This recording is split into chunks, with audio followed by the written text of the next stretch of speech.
I just hope people at home understand the bravery that we put ourselves through every day. Specifically this month of March, we are 26 days in to March basketball. Over 3 weeks of watching the fakest hoops known to man, watching nonstop games that don't matter because half the teams are tanking. We've done it. We're almost to April. The playoffs are almost here. We've done it, y'all. Don't you ever in your goddamn life disrespect Najee Marshall basketball. Watch your mouth when you watch Quentin Grimes hoop and put the whole city of Dallas, or my bad, Philadelphia again, on the goddamn map. They're giving everyone hopes. He had to pour salt in the wound a little bit. Remind y'all, could have been in Dallas. But with that being said, we've dealt with this. We watched a lot of nothing. Today, we're going to look forward to April, to May, to maybe June for some of these teams. We're going to talk about every single NBA playoff team's biggest strength and weakness. So we're going to talk about 20 teams today, 1 through 10 in each conference, since, if you're 10 seed, you very well could be in the playoffs. But if you're currently 11th the day of recording this, sorry, you're not getting talked about. We're only talking about the teams that have a real chance of doing anything in the playoffs. But yeah, man, every single team talked about today. You guys ready? 100%. Let's go ahead and do it. The cranium is crazy. Oh my god. I mean, I really don't know what to say. Crayon eaters, rejoice. Today we're going to talk about every single NBA playoff team, like I said. But I think it's only right we talk about the team that's in the news for yet another unfortunate reason. Our first team today is going to be the Milwaukee Bucks, because we can't talk about the Bucks playoff outlook without talking about the news that broke yesterday. Damian Lillard is out indefinitely with a blood clot, the same type of blood clot that Victor Wembanyama has that made him be officially ruled out for the season. They're still holding out hope that he might be back. They're not putting any precise language on this time period. It's just indefinite. But needless to say, another horrible, horrible spat of luck for the Bucks, who have had 3 straight playoff runs completely wiped out before they can even start now, assuming he's going to miss the time. Just how unfortunate. Yeah, this is tough, because I think it sucks because you might be able to put this trade into one of the biggest disappointments of all time in NBA history. Oh, I think that now, like, you have last year where it doesn't work out because Giannis gets hurt, and also because coach got fired mid-season. Giannis gets hurt right before the playoffs. You don't win a series, and then you have to come back and regroup. You bring in Doc Rivers, all that. Even now, after a whole offseason together, new coach, you finally have all of that time to be together and to gel and all that. You still are like the 4 or 5 seed. You're not even one of the 3 best teams in the conference. And then once again, you're going into the playoffs. Somebody gets hurt. You're probably going to get first rounded.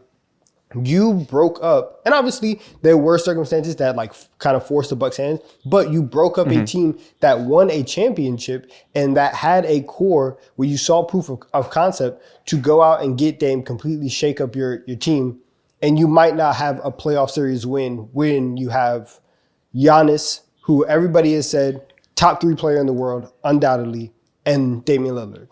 So this trade is now, it's creeping up into that era or into that ilk. Yeah. But we talked about this last week, and we obviously talked for a long time about the difference in how we view it, and that, again, it's one of the biggest failures, you can call it that, if this happens to be the case that Lillard isn't going to play in the entire playoff series, right?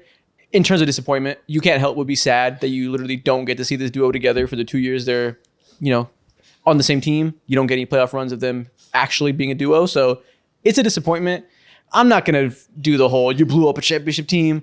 That team would run its course. I'm not going to hindsight say it was a bad move or anything, or that they should be like upset at themselves for making this trade in hindsight. I don't think we need to go there, but it's definitely disappointing. It's definitely unfortunate. Dude, the title of this episode is the biggest strengths and weaknesses of playoff teams. And like, as we can sit down and harp on the consistency of weaknesses of this team, whether it be athleticism, guys being too slow or whatnot, the lack of having a point of attack defender, and all these like random niche things within the basketball court that's very important. None of it matters when Damian Lillard is out. You're coming into war with no dagger, with no knife. You got a body, you got a shield, you can play some defense on all that, but at the end of the day, this team traded for Damian Lillard for a fucking reason. They lost out and sacrificed the elite defense that they were building around Brook Lopez, Drew Holiday, and Giannis for a reason. Now that Dame's gone, like, It's hard to sit down and envision this team making any real noise in the playoffs. Like without Dame, depending on who they're facing, who knows? Maybe they can like get to the second round, but that's as far as these conversations go. No, it's not happening. It's not happening. They're not making the second round. I think that like and I guess we can go into like the structure of the episode. Their biggest strength, in my opinion, because I had the Bucks, their biggest strength was the fact that they had Giannis. Any series right? Any series that they walked into in the Eastern Conference, you were going to have the best player in the series. And obviously, if it's like a tiebreaker in terms of, okay, this team does this really well, this team does this really well, the matchups kind of play out, you more often than not are going to side with the team that has the best player, the player that can go nuclear, the player that can out of nowhere have 40 and 20 and impact the game on the defensive side. That's going to be the key. That was their strength. As again, like you look at all of this and you look at the weakness. Now that you don't have Dame, you have put so much pressure offensively on not only Giannis to score, but to also create for others. Now you are really, really relying on Kyle Kuzma to come through in a big way in the playoffs. You're relying a lot on Kevin Porter Jr. to come in to come through in a big way. You are asking guys who should not be number 2 options to give you some level of number 2 production, and that in itself, like I don't think if they play the Pacers, I think the Pacers beat them in 5 games. Right. Yeah, and that's the series today. If it starts today, it's a 4-5 game again. Just like last year, the Pacers get to run up on them when they're wounded, when they don't have their stars. Exactly. They get to beat the shit out of them. That's how it goes. And one of the other previous strengths is they could stagger Lillard and Giannis. That the fact that when we talked a lot about how Lillard and Giannis haven't quite gelled and made each other better in the way you want from a duo that's like seemingly had complementary skill sets when they were added. But Lillard cooked when he was in lineups without Giannis. He went up to like 30 points for 75 instead of 23 when he was playing as a solo star on the court. You kind of had that ability in a playoff series, do that typical dynamic of having one on the court at all times. Without that, you're just going to get blitzed in the non-Giannis minutes. That immediately takes away your biggest strength. And now you're kind of just left with a team that has only strength, you could say, the star, like you said, and a whole bunch of weaknesses. Like you said, maybe they can get to the second round. I would be baffled if they had a competitive second round series. Like absolutely floored. Shout out Giannis. There's a world in which he maybe beats the Pacers, but I would be completely flabbergasted if they had a competitive series in the second round. If they get there, I think they're getting ran through.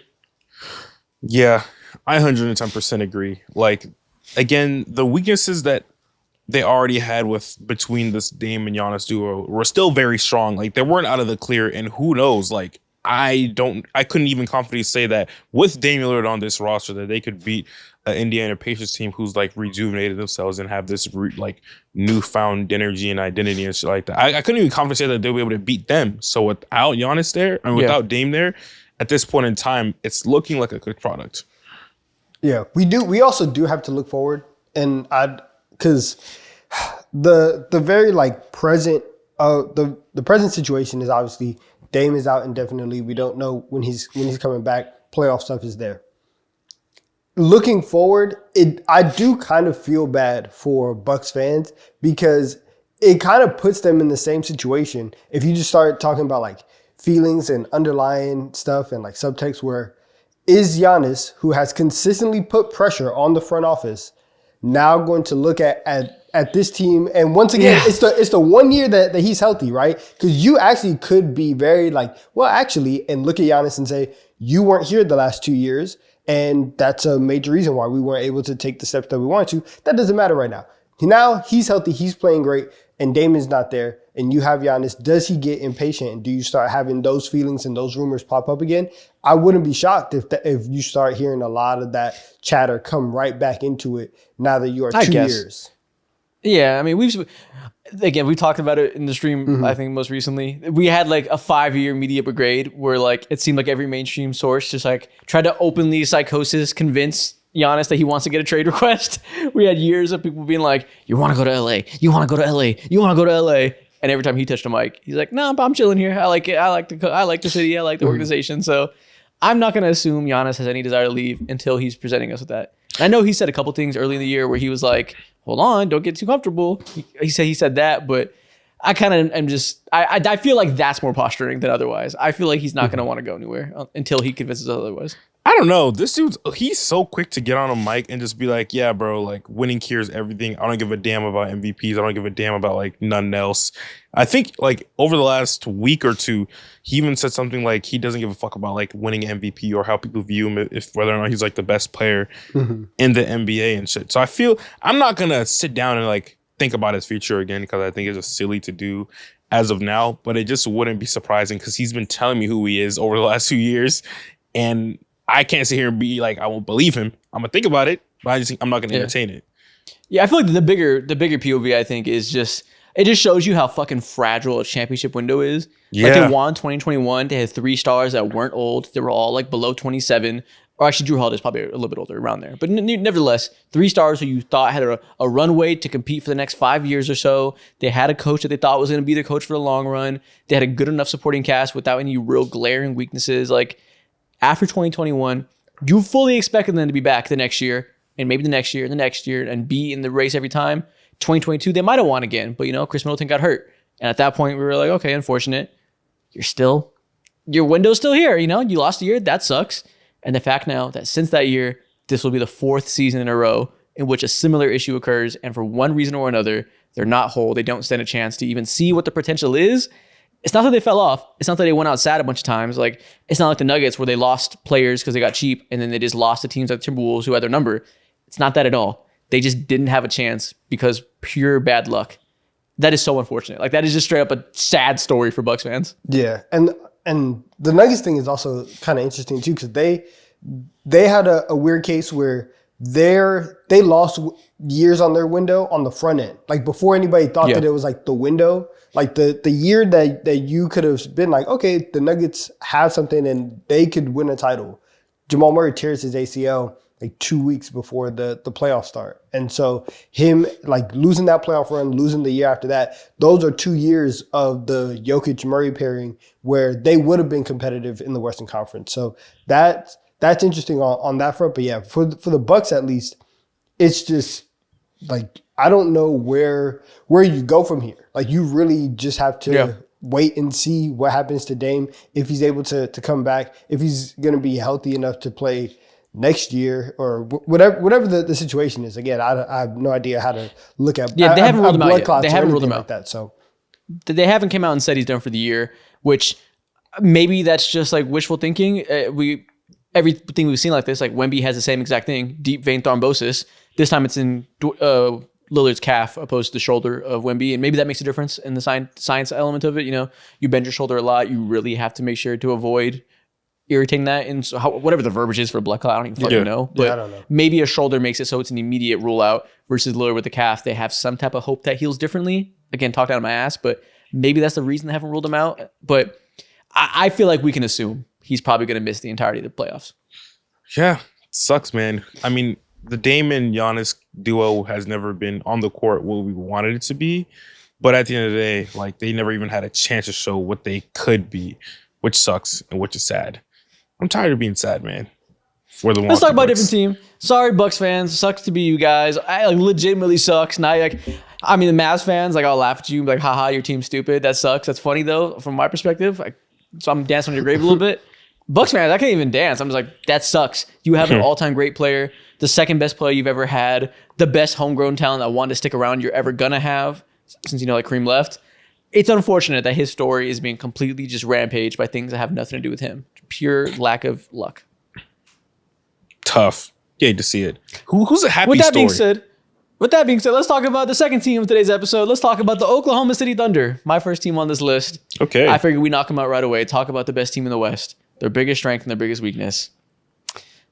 I want to do this one first because it's quite simple. The biggest strength is everything about the team is good, and the biggest weakness is essentially nothing about the team is bad. That's kind of what it boils down to. I'll get more specific, but their strength is they have the MVP and they have the best collection of perimeter defensive talent in the NBA. That is what they're built off of. What do you think their biggest weakness is right now? Early in the year, I would have said non-Shea minutes offensively. Brother. But since the All-Star break, they have the same offensive rating with him on and off the court. They've been firing on all cylinders, 125 both ways. I don't know what to point to as a weakness. You tell me. The only thing that I can think of when it comes to a weakness, when it comes to Oklahoma City, I can't talk about Thunder basketball. Let's talk about their education system. Where the fuck do they rank in the United States genuinely? Like Probably 29. 29's not even that 29. bad. No, my bad. 49. I was thinking there's 32. Oh, okay. I had NBA brain for a second. I had NBA brain. No, probably 49. It's probably them and Mississippi. That's the bottom two. Mississippi's for sure at the bottom. I know that. Mississippi sucks. I know that for a fact. But no, man. Yeah, that's what type of shit you Brett got to point Favre to. running Because rampage through Mississippi. He's going crazy. Allegedly. you got this shit's not alleged. This shit is proven fact. I don't know what's going on. Fuck them. Okay, so Oklahoma is apparently ranked 49th in education. There we go. So I knew it. education I knew system it. Fucking sucks, bro. Is Mississippi 50? Yeah. I don't know what's 50. Let me see. Probably Mississippi. Yeah, it's probably Mississippi. Yeah, they're all down there, bro. Fuck. But yeah, so like early in the season, I said the biggest weakness of theirs, I guess, is that they were really, really, really dependent on Shea's creation. Their only secondary ball handler for real is J-Dub. And Aaron Wiggins, we'll give him that as a third ball handler that can really create for himself and others. And outside of that, it's just full defensive slanted lineup that, again, really relied on Shea. But since the All-Star, actually, I said this, before the All-Star break, they had a 122 offensive rating with him on the court and 108 with him on the bench. Gigantic difference, right? Since the All-Star break, we have Aaron Wiggins coming back. We have this new lineup they're doing now with Isaiah Hartenstein at the 5 and Chet at the 4. That's really growing into itself now and getting more comfortable. They have a 125 offensive rating without him on the court right now. They are blitzing everybody. Jalen Williams, big Jalen Williams, is proven to have a lot of value. Mm-hmm. He's put up triple doubles and shit in games where some of the stars miss. Like, they are firing on all cylinders to the point where the biggest weakness I can point to statistically, unironically, is their free throw drawing. They're 25th in free throws drawn and 26th in free throw rate on defense. So they lose the free throw battle.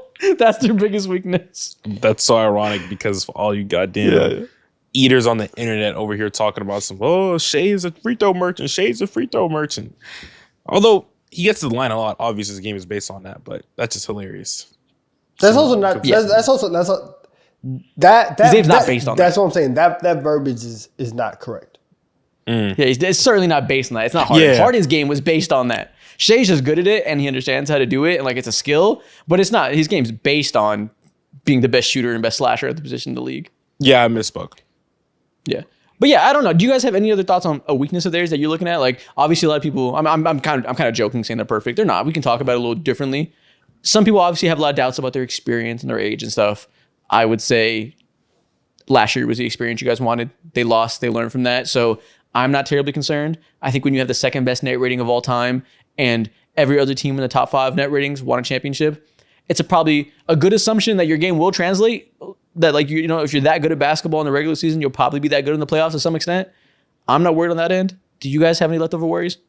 No, I think I understand why people would say that, but also at the same time, and somebody asked Kat this last year, where they were like, you guys, like, do you think that you guys have gone through the fire enough? And Kat's like, dang, like, how much do you want us to lose? Yeah. and like for the Thunder, How much more fire? yeah, for the Thunder, you had 2 years ago when you were in the play-in before pre-Chet. Last year you get Chet and then you lose in the second round. And honestly, you lose in the second round because PJ Washington was going bananas. Like that was such an outlier to the way that he performed for the rest of the playoffs that like you can look at that and say, okay, this probably won't happen. And if it was, and if it does, like if that happened at a normal rate, then we probably win that series. Yeah. So And even without that, let's say the team is the same as last year and they lost fair and square. Like they did lose fair and square, but let's say they lost in a way that it was consistent. They would lose 90 out of 100 times or whatever. Let's say the Mavs were certainly better than them last year. They have Isaiah Hartenstein. They have Alex Caruso. Those two guys straight up would have been the difference last year. Like that's a big, big talent injection. So even if you want to point to last year and say they proved they're not good enough, that in a playoff setting, too much reliance on Chet and J-Dub, they're not ready for that, fine. We have the best perimeter defender from a guard in the NBA on our team now, and the top 5 passing hub big man also on our team now. That alleviates a lot of the pressure. Exactly. Who both also had playoff experience before. So they're also like not super young guys. It's not like you're bringing in rookies either. So I can understand why as an entity you may think that the Thunder don't have enough experience. I don't necessarily believe that. Again, I think going into the playoffs right now, I think that the Thunder are the best team. I think that they're going to win the championship, and I don't think that it's going to necessarily be too much of a struggle. But that's just me. That's just how I feel about them. For the sake of the theme of this episode, if I was to say what a weakness would be, maybe it would be like, okay, like J-Dub isn't there right now, and hopefully he comes back looking like the same old J-Dub that we've seen over the course of the season. But J-Dub here or not, they can win a first round playoff series without him. Like genuinely, I can say that with confidence. Absolutely. So this team is like as bulletproof as it gets. They should be the NBA championship favorites. They're just like that, man. At least out west. Like if you want to say you're going to Celtics over them, that's not crazy. Celtics fans, even though they're defending champs, have a big like chip on their shoulder every time we don't immediately glaze them. They're always, the Celtics disrespect is crazy. You can view them as 1A, 1B if you want. But out west, it's clearly the Thunder and everybody else. Barring good health, I have no doubt they're going to come out of the West. Yeah, I agree. Speaking of the West, I guess let's stick to it. This is my turn. I want to talk about the Phoenix Suns. So, as of late, things have been better for the Phoenix Suns. They're currently, as we speak, on a 4-game win streak, and they're fully into the play-in because of the fall-off of the Dallas Mavericks. And Devin Booker and KD have been cooking, bro. And this team, as of late, has been fighting for their lives like throughout the entirety of the season, trying to figure out things when it comes to the whole Bradley Beal experiment. They threw Bol into the fold, traded for Nick Richards, and he had like the greatest PR run for like the first 2 games. And since then, you ain't hear shit about him. I got a question for you real quick. Yeah. What changed in these 4 games? Did something happen 4 games ago that made them a different team to start winning these games? I mean, Bradley Beal's not there. Oh, how many games did he miss? 4 games, I think, bro. He's missed 4? And how many they won? 4, bro. So here's something interesting for you right here. Here's something interesting. I don't have my iPad today, but I got the spirit of it with me in my hands. So these guys are 13-3 when Devin Booker and KD play, and when Bradley Beal gets a DNP. The Suns are 7-8 when KD and Book start with Beal off the bench. They're 14-19 when Beal starts. Holy shit. And they are 5-5 when Ryan starts and when Brad is off the bench. Overall, they're a losing team when Bradley Beal plays. I don't want to say this is Bradley Beal's fault necessarily, him as a player. I'm sure he has very useful skills in the NBA, so he's not washed or a negative by any component. But in terms of the context of him in this team and what this team needs, he is not a good fit. Yeah. And I think it is his fault to some extent, but not. It's kind of like a Russell Westbrook on the Lakers thing where it's your fault because you're negatively impacting the team, but you didn't ask for this. Bad fit. It's Bradley Beal's fault defensively, I think, is a big difference. I don't have those numbers you have pulled up. I'm sure the defensive ratings are the big swings in those lineups. I think offensively, he's not the biggest issue in the world. He's a very talented offensive player still. I've maintained over the last year, and they've been a disaster, that he does have value. If I was the other team, I would, if you're giving me a pick to take on his contract, I'd be happy to. I think he still could be a good player for somebody in a better fit. But defensively, it is a nightmare having Devin Booker and Bradley Beal, both of them out there. Essentially, one of them has to play the 3, unless you're starting Devin Booker at point guard again, which brings its own issues. You're never going to have a good defense with that being the case, especially with the center rotation they have. It's just simply impossible. And we have known this. We've known this from day one. Who would have thought that Bradley Beal, who's out getting 30 a night in Washington, not being asked to be a great defender and be put on a team with 2 other bucket getters and Kevin and, KD, his defense stepped up. Booker, we've seen him play good defense in stretches, but he's never been known as a defender. We asked the same questions 2 years ago. Yes, you guys may be able to get buckets. Who are you guarding? And also, are you guys all going to be able to get buckets because you all get buckets in the same kind of way and you can't play off of each other? And so it's not surprising that adding Bradley Beal into this equation, and his salary is so much because it's $50 million, and it's can't even say it without getting pissed off, dude. It's $50 million that you could have towards other more complementary pieces. it's such a hole and it's such a void and it's such bad team building in terms of what the Suns have done here and what Ishbia has tried to do here. It's awful. Now they're gonna get the 10. They might not make the 8 seed because I highly doubt they will. Exactly. Even if they did, let's say that they win 2 games back to back, they're getting demolished in the first round. Like OKC might beat them in 3. They might. It would be a bloodbath. You thought Minnesota punched them in the mouth last year? You thought Minnesota out hustled them, out physicality them, had perimeter defenders to put them in hell in the interior for the same reasons? You thought that happened? Imagine that team in Minnesota last year, and every single element of the team is better. That's what you get in OKC this year. It would be disgusting. No, it's just straight beatdown. So Mo, you didn't even say a strength and weakness. You were just like, haha, Suns, because we all understand. For the sake of the format, what's their biggest strength and weakness? Defense. We already know this, bro. Like their defense is absolutely horrendous. As like you said, like you alluded to, the second that they pull Bradley Beal out, they're able to play more players who are comparable when it comes to what they need. But the players who they have surrounding Devin Booker and Kevin Durant aren't necessarily the most, I would say, experienced. Running Ryan Dunn, great player, you know what I'm saying? Iguodaro, fucking that rookie is great and he tries really hard, athletic, defensive minded, of course. But when it comes to these players, at the end of the day, they're young, and relying on young rooks to do the nitty and gritty things is great to a certain degree. But at the end of the day, like their defense is consistently spiraling, it feels like. And so that's their biggest weakness. They had the worst. Yeah. The worst center rotation in the league. Exactly. The worst point guard rotation in the league. And their wings in between are good offensive players that are not good defenders. So there's no complementary players for those weaknesses of their best players. It's just a whole lot of weakness. And the strength of the fact that you have 2-star ball handlers in Devin Booker and KD does not come even close to outweighing all the horrendous shit I just mentioned. Yeah, exactly. Like having no interior presence whatsoever on the defensive end, Nick Richards being your saving hope, your guard and point of attack defender just not really being there, relying on Tyus Jones. It's just a cooked product overall, but they are at least slightly interesting now. Things aren't as bad for you, Phoenix Suns fans. Shout out March basketball. Donovan, who's your next team? Thank you. All right, we're gonna talk about the Knicks real quick. Obviously, the weakness is the defense, and we've harped on it so much. It's what about their defense?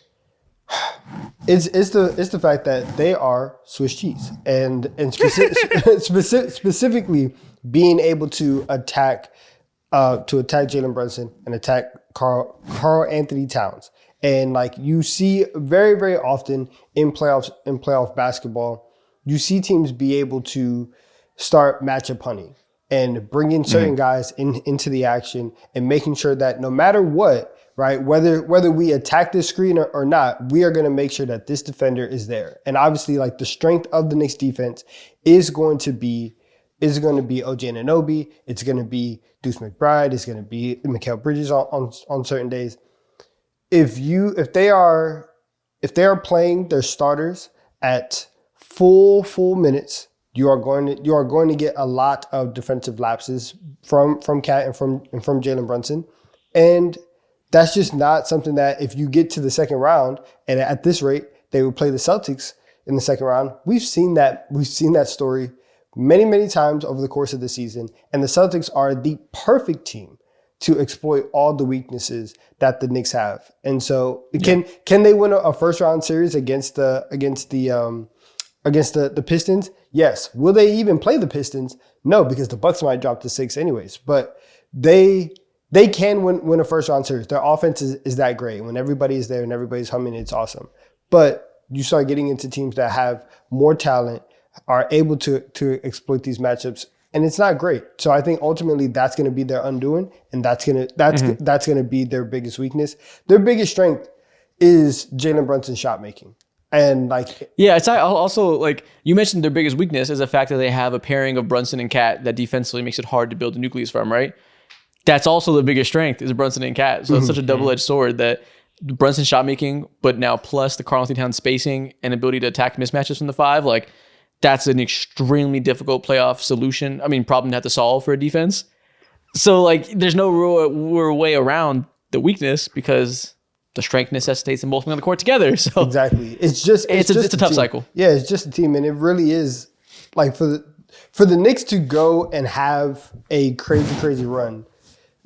Legitimately, somebody's gonna have to get hurt on Boston. Like I don't think that they can beat Boston at full strength, and so they're gonna have to have some type of advantage, or Boston is gonna have to be depleted in some kind of way to where the level field is a little bit, the playing field is a little bit level more, field. Shout out is a little bit more even. So that it's gonna have to be that, and obviously. I'm not hoping for that. Nobody's wishing for injuries. And if they go against the Celtics, it's clap. Like they may get one game, but that's it. I think it's important. I'm treating this episode like people have never heard about these teams before. We talked about it at length before for common listeners that are here every week, but I think it's very important to say that you only keep mentioning the Celtics, right? This team is going to be very good if they're fully healthy. If they're clicking and have their main 6 or 7 guys, counting McBride and counting Mitchell off the bench. Very good team. They can't beat the Celtics. That's the weakness, really, if we get down to it, is that they're perfectly built to not be able to beat the Celtics. That they have a lot of things going for them. They have that strength of the pick and roll combination of Cat and Brunson, and they have good wing play around them. Shout out Josh Hart, what he brings in transition. Shout out Mikal Bridges, what he brings as like a secondary ball handler. He's mid-range scoring, he's been a little better. And shout out OG as a play finisher and obviously one of the better defenders in the league.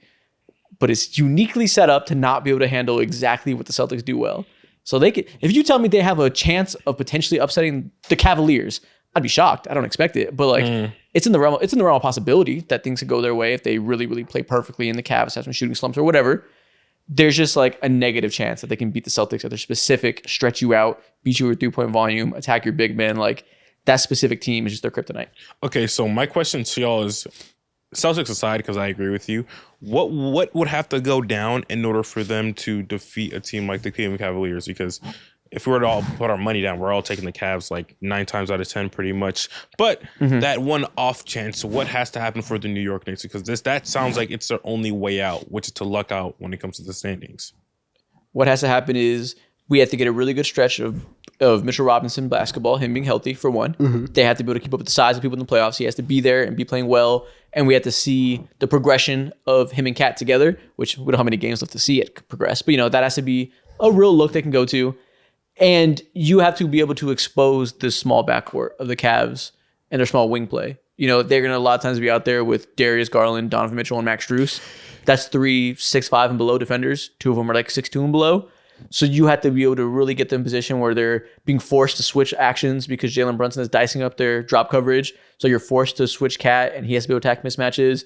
Brunson has to be able to attack their big men. Like you have to really prey on their uneven size personnel and the fact that you have 2 scorers that can expose mismatches from different sizes. That has to prove to be the difference, and you have to get like the perfect version of that. Yeah, and I think on top of that, you're gonna have to get like another out of your mind 3-point shooting series from Josh Hart. Cause that too. Because it's a very important X factor. Last year in the playoffs as a whole, but specifically in the Sixers series in round 1, Josh Hart was going crazy, right? Josh Hart was knocking down threes, and they were leaving him open and they were daring him to shoot, but he was doing that, and he ultimately was the one who iced the series, right? He has a 3 in Game 6, does all that stuff. He's right now like. He's okay. He's fine. He's like 35% from the field, especially like as of late. You're going to need Josh Hart to shoot like 40% from 3 in a playoff series against the Cavs to really make up for some of the lapses that you're going to get defensively and just to, keep up with them as a whole. So everybody has to really, really be on top of their game, and you're going to have to win. You're going to have to win the series on volume and shootout. With that offense clicking. And again, you could apply all this to the Celtics too. They just have the defensive personnel to shut down Jalen Brunson and Cat in some regards, so I don't have as much hope for the way I just described it. But if you want to pray for a shootout going that way, I guess No, you it's can. awful. Maybe you gotta hope the It's- Celtics it's- have bad shooting luck. It's awful because like you're asking for the Knicks to be like, yeah, we're gonna need you guys to put up these threes, and the Celtics are like, dude, what? If we take they're like we take 55 threes when we wake up, like it's fine, right? Like we'll say do less. this exactly. Say less. So it's Yeah, so again, a wrap. I mean, I honestly, I think the outcome I described against the Cavs is like not impossible. Like, if this series happens, I'm very much going to favor the Cavs. Definitely. But it's like 70-30. Like, I think 30% chance of the Knicks winning. Like, it's not a small percentage. Like that, all that could happen. Is there even a chance of this happening? No, it's not. Like the Knicks would have to drop. The Knicks right now are 3 games up on Indiana in the 4th spot. And Cleveland is 5 games up on Boston for the 5. So it's going to be. Oh, yeah, it's going to you're be seeing Boston. It's going to be Boston, New York in the 2nd round if the Knicks can beat the Pistons right. Yeah. In the 1st round. Damn, face That's looking tough, right buddy. in your eyes. Tough scene. Yep. That's tough. Let's talk about the Orlando Magic as the next team. Okay. They're a bit complicated to talk about from a playoff perspective of strengths and weaknesses because they're so like they're not whole and they're not going to be whole. So while they're on here, I'm not sure they make it out of the play-in tournament just because of unfortunate injury luck, right? With Jalen Suggs being out for the rest of the year. But I'll say their current strength right now, it's like opposite of what you would have thought, right? Because they've profiled as an elite defensive team. Since they've lost Jalen Suggs, they haven't been a top 10 defense. In the last 15 games, they're 11th, and they're actually up to 22nd in offense instead of 30th by far. So they're kind of trending in the opposite direction. And I think right now their biggest strength is Paolo Banchero is turning it around. He's looking a little bit closer to what it was in those first 5 games when we all got really excited. He's currently, in his last 15 games, 29 points on 60% true shooting. And that 60% true shooting is exactly where we wanted to see him be. You know, he's been a below league average efficiency scorer for his entire career, despite it looking really pretty.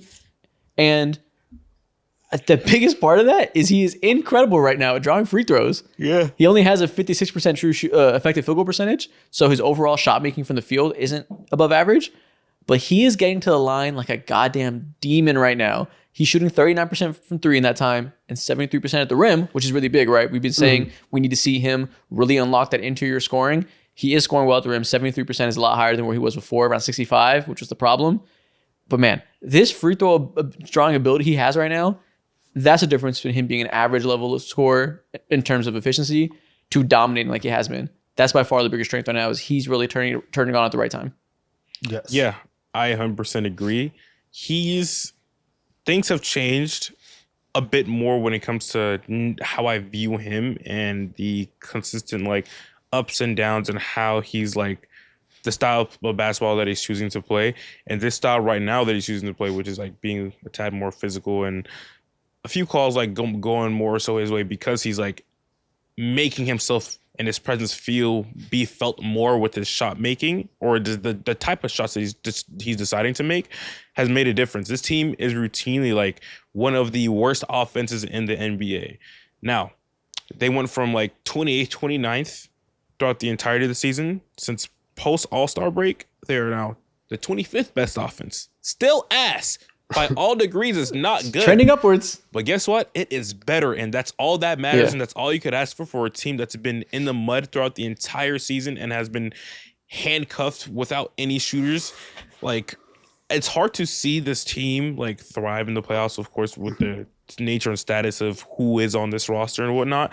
But in terms of like their biggest strength, hey, like Paolo's going fucking crazy and Franz is doing Franz things. And Franz is actually playing like shit since he came back. Franz needs to figure out how to be the second option and make 3-pointers again and be able to actually play off of Paolo because he's not nearly as good playing off of him as he is playing alone. And at some point, Franz has to develop some off-ball skills and carry his end of the bargain there because you're not going to be the one option. So that's reality. But Paolo is currently, as of late, low-key been a free throw merchant in the way we throw that word around, but I like it. Like he has a lot of games where he doesn't shoot well, but he still produces well overall because he gets to the line consistently. And I'm okay with that right now because, you know, he's still early in his development. He'll get better at the pace of his game, get better at the consistent footwork to get these mid-range jumpers he likes and a higher pace that you like that doesn't really bog down the offense. That's fine. He'll get there eventually. I love that he's currently a free throw merchant by straight throwing his body around. He just sometimes, it's honestly, it's exactly what you've asked him, Donovan, of all kinds of players, including Paolo, where you're like, be big, be assertive, be aggressive. there's times where he drives and he just like seeks content and just throws his body into the lane to draw a foul, like straight up runs into people.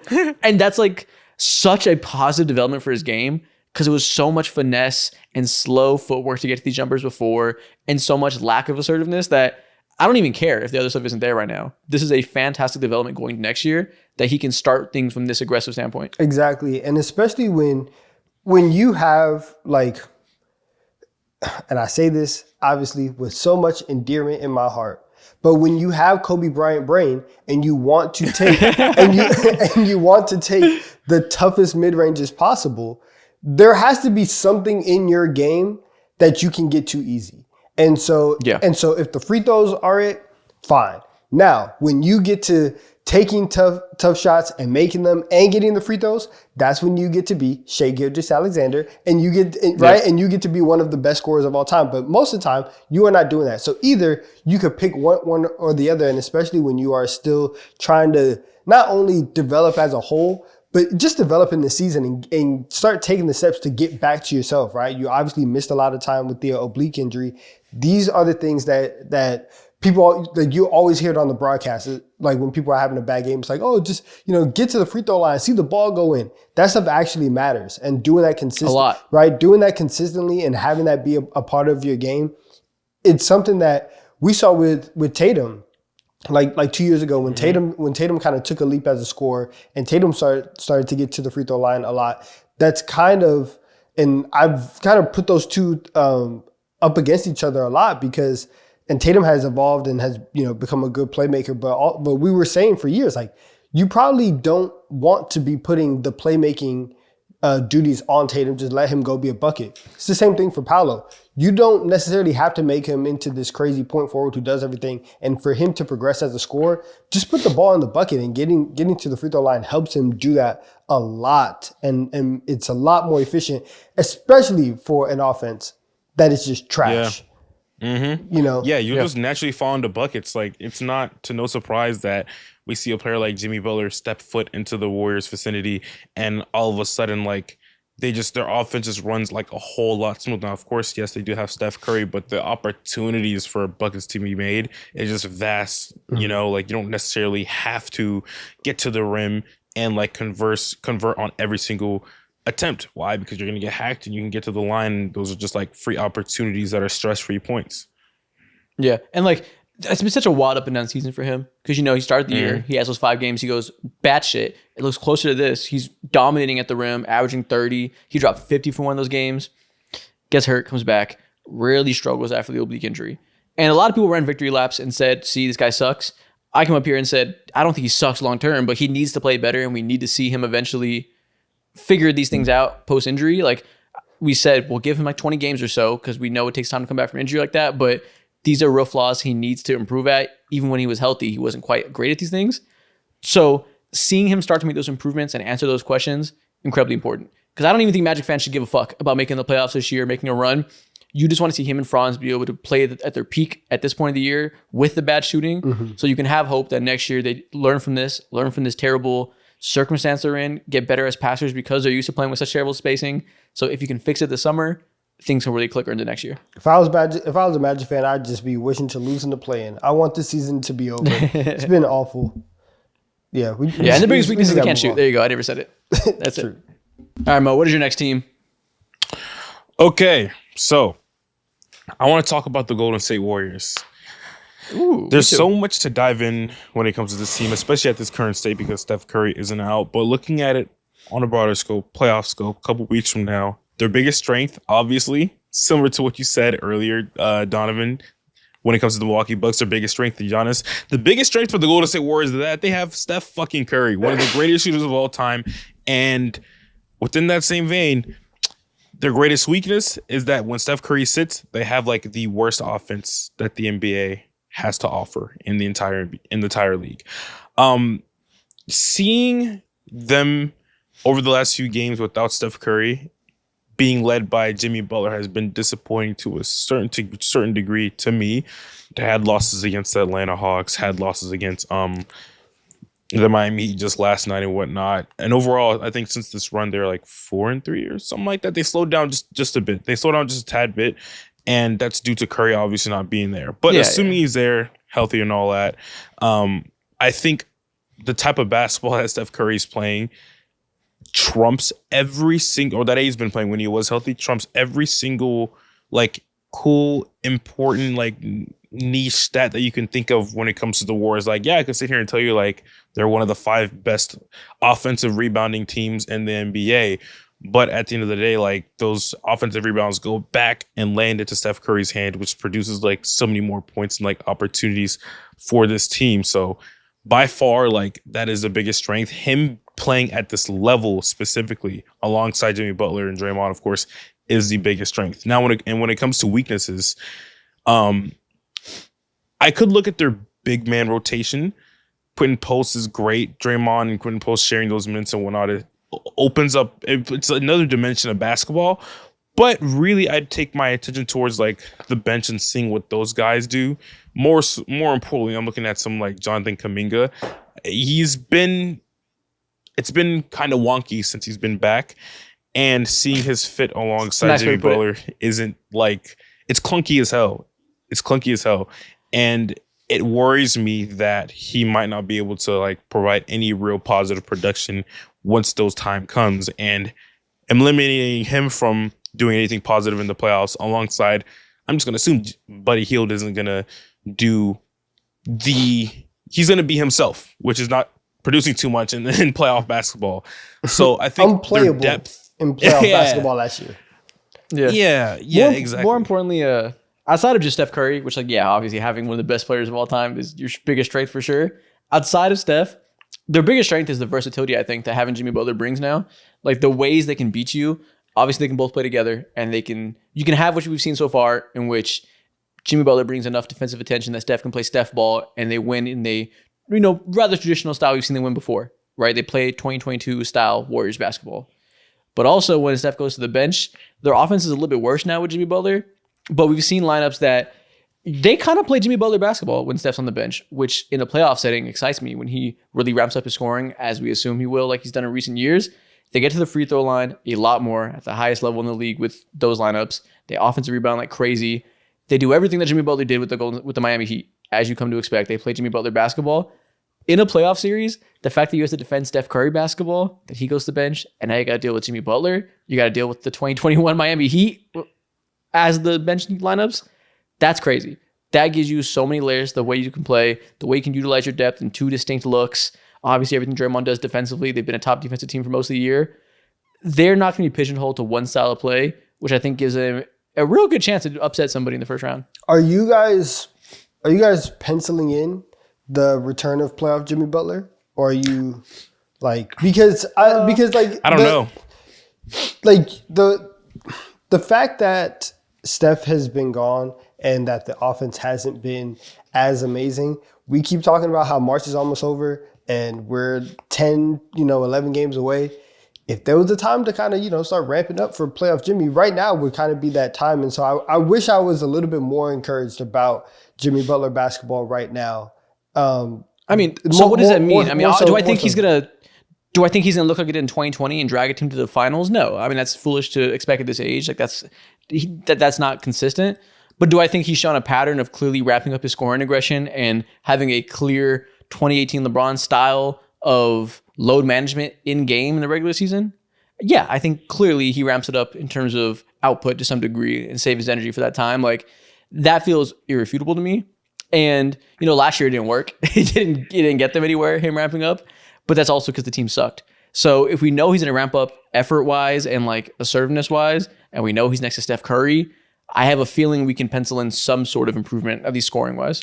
But this is the most like passive that I've seen Jimmy Butler like in a long time. Like when it comes to his shot attempts and all that, like this is the lowest that he's been shooting since like his third year in the entire league. So I'm more on Donovan's side in terms of like I worry about whether or not he can turn it up. And even when he does turn it up, how much can he turn it up? And does it matter enough to the point to where like you can be in real battles in like a 6-7 game series with some of the other upper echelon teams? Naturally, they're an elite team regardless, but I really want to see the legitimacy in Jimmy Butler and how, if he's able to like not reach those 2020 feats, but can you look some like you did like last year or in 2023 at least?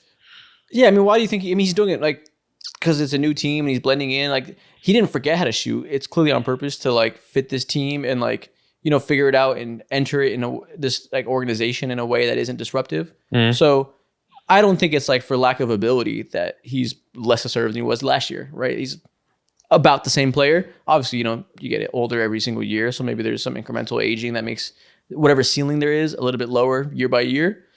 But I'm sure there's communication with Steve Kerr that there's a reason that he's pacing himself. I'm sure there's communication of the way he likes to do that.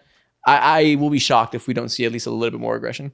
Yeah. Another weakness that I have for this team, I guess, that I could like point towards is that out of all the other elite teams in the Western Conference, OKC, the Denver Nuggets, obviously, the Houston Rockets, Memphis Grizzlies.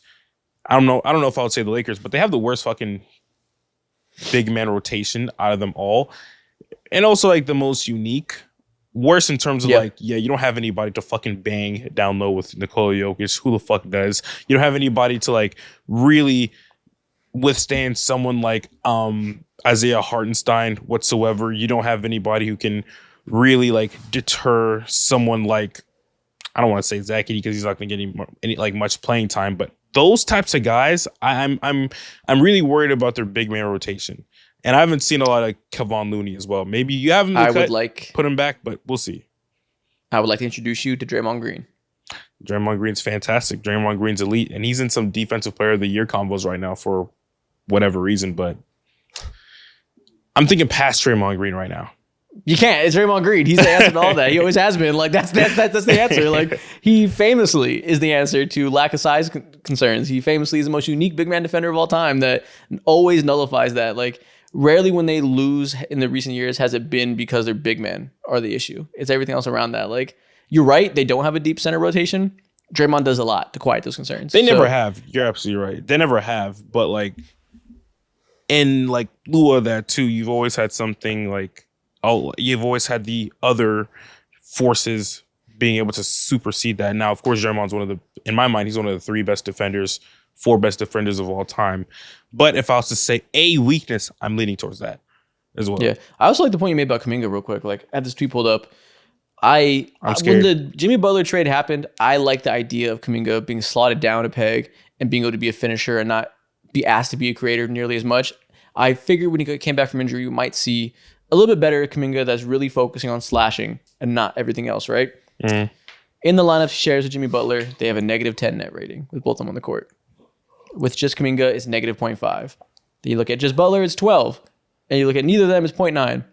So I just named 4 different lineup combinations, right? The ones that feature Kuminga are very negative, and the ones that don't are positive. It has not been a pretty sight.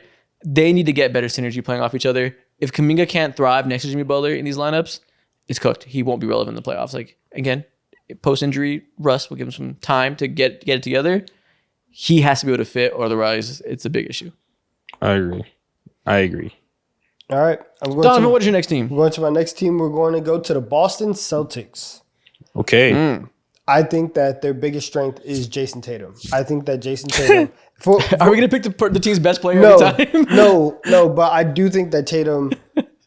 and the way that he's performing this year is setting them up in line for a great playoff run from him, and all the things that you would want from like your number one guy to be like the top scorer and all those, on top of all of his defensive versatility, on top of his playmaking, it's all coming together. And so I think that the playoff run that they are about to get from Tatum, I think that is 100% going to be a strength. And it's honestly not only a strength, but kind of a need, because I think that their weaknesses are obviously like their health and availability. You don't know, you don't know if Kristaps is going to be there. Drew Holiday has missed time here and there. Al Horford has missed he's missed a game here and there. He's also getting up there. So the health and just that consistency of we're going to have these 6 guys here every single game, you don't necessarily know that. On top of that, last year you had Jason Tatum, doing Jason Tatum things. And you also had Jaylen Brown playing at an amazing level. You're not getting that this year. And so, like, because Jaylen Brown is not being at that level, even more so, you need Jason Tatum to be Jason Tatum, the player that everybody has been asking him to be. And he is doing that right now. And so I think that those two things are very, very key for the Celtics as they move forward, and especially going up against the Cavs, who are, I know that they lost 4 straight, but for all intents, are firing on all cylinders, have a lot of options, have different ways that they can beat you. Having Tatum play at that level is very, very key to them getting out the East again. Yeah. Obviously, you're 100% accurate. The weakness is simply health, right? Mm-hmm. If they were fully healthy and Kristaps had played all 82 this year and was not a question at all, the conversation around the finals would be a lot different. They would be a lot more sure thing to, okay, they're going to win the East, right? This is the most dominant team. Like, they would be completely different if Kristaps didn't have these injury concerns. He does. That's always going to be the weakness. If they don't win, we'll probably be able to point to injuries of some sort. That's probably going to be the outcome.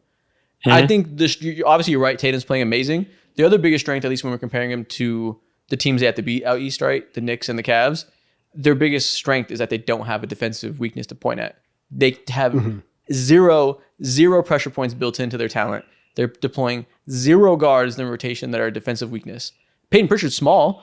You can't really pick on him one-on-one like that. He's a very good defender with his hands and his moving his feet and really blitzing on these coverages and just not being an easy guy to exploit despite the size.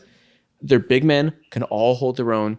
Kristaps and Al Horford are not people you can really pick on unless you have SGA maybe, who can pick on anybody. And obviously we know what they can do with their top 4 defenders in White, Drew, Jalen, and Tatum. Like, it's such a huge strength when you look at the teams in the East that to beat them. All of them contain small guards. Yeah. That's never going to be a weakness for the Celtics. Yeah. And you've seen it time and time again, like, especially playing the Cavs, you can put, like, they have length that they can deploy onto Darius Garland and make him put it on him. Good God. Relax. We made it so long, bro. That's what I'm saying. Without anything. We were doing really good. But they have size that you can put on Garland. They said we were so professional for an hour. to kind of now we're putting that length on Darius. Oh my God. Mute his mic. Holy shit. Man, next team. Like the Celtics, they're great. But yes, that's it. No, right. Like, their strength is they're the highest floor team in the league. By far. They're the safest, highest floor. Their offensive system will create lots of threes and put them in an advantage to have a top tier offense no matter what. Mm-hmm. And their defensive personnel will make them impossible to exploit in any like huge glaring way. So highest floor, but the weakness is maybe their ceilings can be limited by injuries. Mm-hmm. True. Okay. Isaac, do you want to go next or you want to pass me the baton? Oh, yeah, it's my turn, isn't it? Go ahead. Okay. I was excited. You're excited? You want to go? Go ahead. Go. We'll fuck up the order. You go ahead. I know you're excited. I'm so excited about the Detroit Pistons and what I'm seeing from Cade Cunningham and the rest of the guys. Specifically Cade Cunningham, bro. He's like continuously like on the uprise. Since the All-Star break, he's averaging 27 and 9 and like 5 rebounds on perfectly fine efficiency, bro. Since the All-Star break. Perfectly fine? Yeah. Yeah, like he's efficient, 35% from the field, whatever, 46 or 7% from the field. From the field, 35% from the three-point line. Cool stuff. This team as a whole has felt so complete, and it's so weird because I've sat down and like thought that this team felt like they did a whole lot of losing for no reason. But things are starting to come into fruition. I see the vision now, or I've been seeing it obviously, but the vision seems like more serious and real. Like since the All-Star break, they've been the 3rd best team in the entire NBA and has been top 5 on offense and also defense. This team is fucking real, and seeing the general leading this fucking charge, Cade Cunningham, like one of my favorite terms that you coined, Isaac, was like playoff proof. All signs of his game and seeing... I coined it. Let's go. I doubt it, but I'll take it. Yeah, shut up. You did. I'll take it. Trademark it right now. Let's go. Seeing how he's getting his buckets off makes me feel like he'll be able to translate this shit into the postseason. Now, I don't know how deep the Detroit Pistons will be, but I know whoever the fuck they face, it's not going to be easy out whatsoever.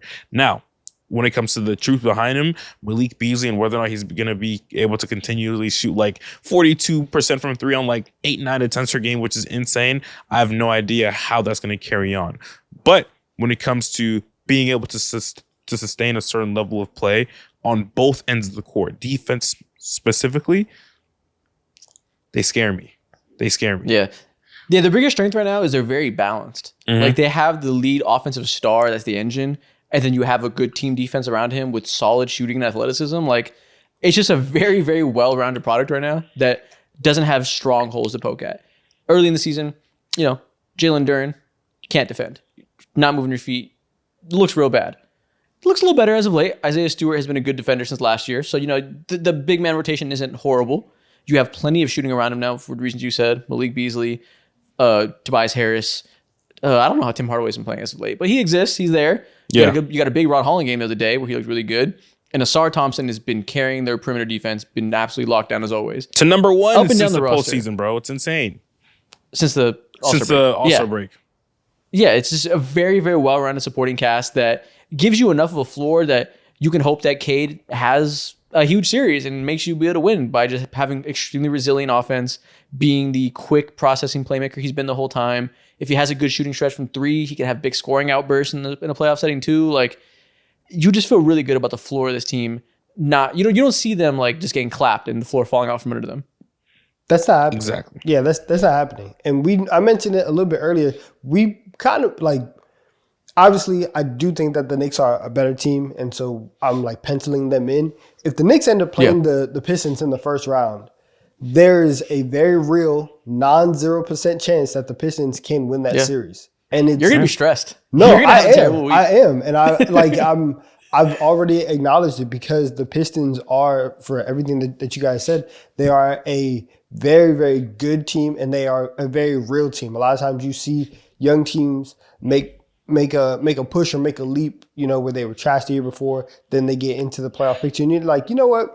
Good season for you guys, but you're getting clapped in the first round. That's not the case. That's not the case here. Obviously, it still is good season for the Pistons, but you feel that they are building something real, and you feel that they can be competitive with, a lot of teams outside of, Boston and Cleveland. But with the rest of the East, no, they can hold their own.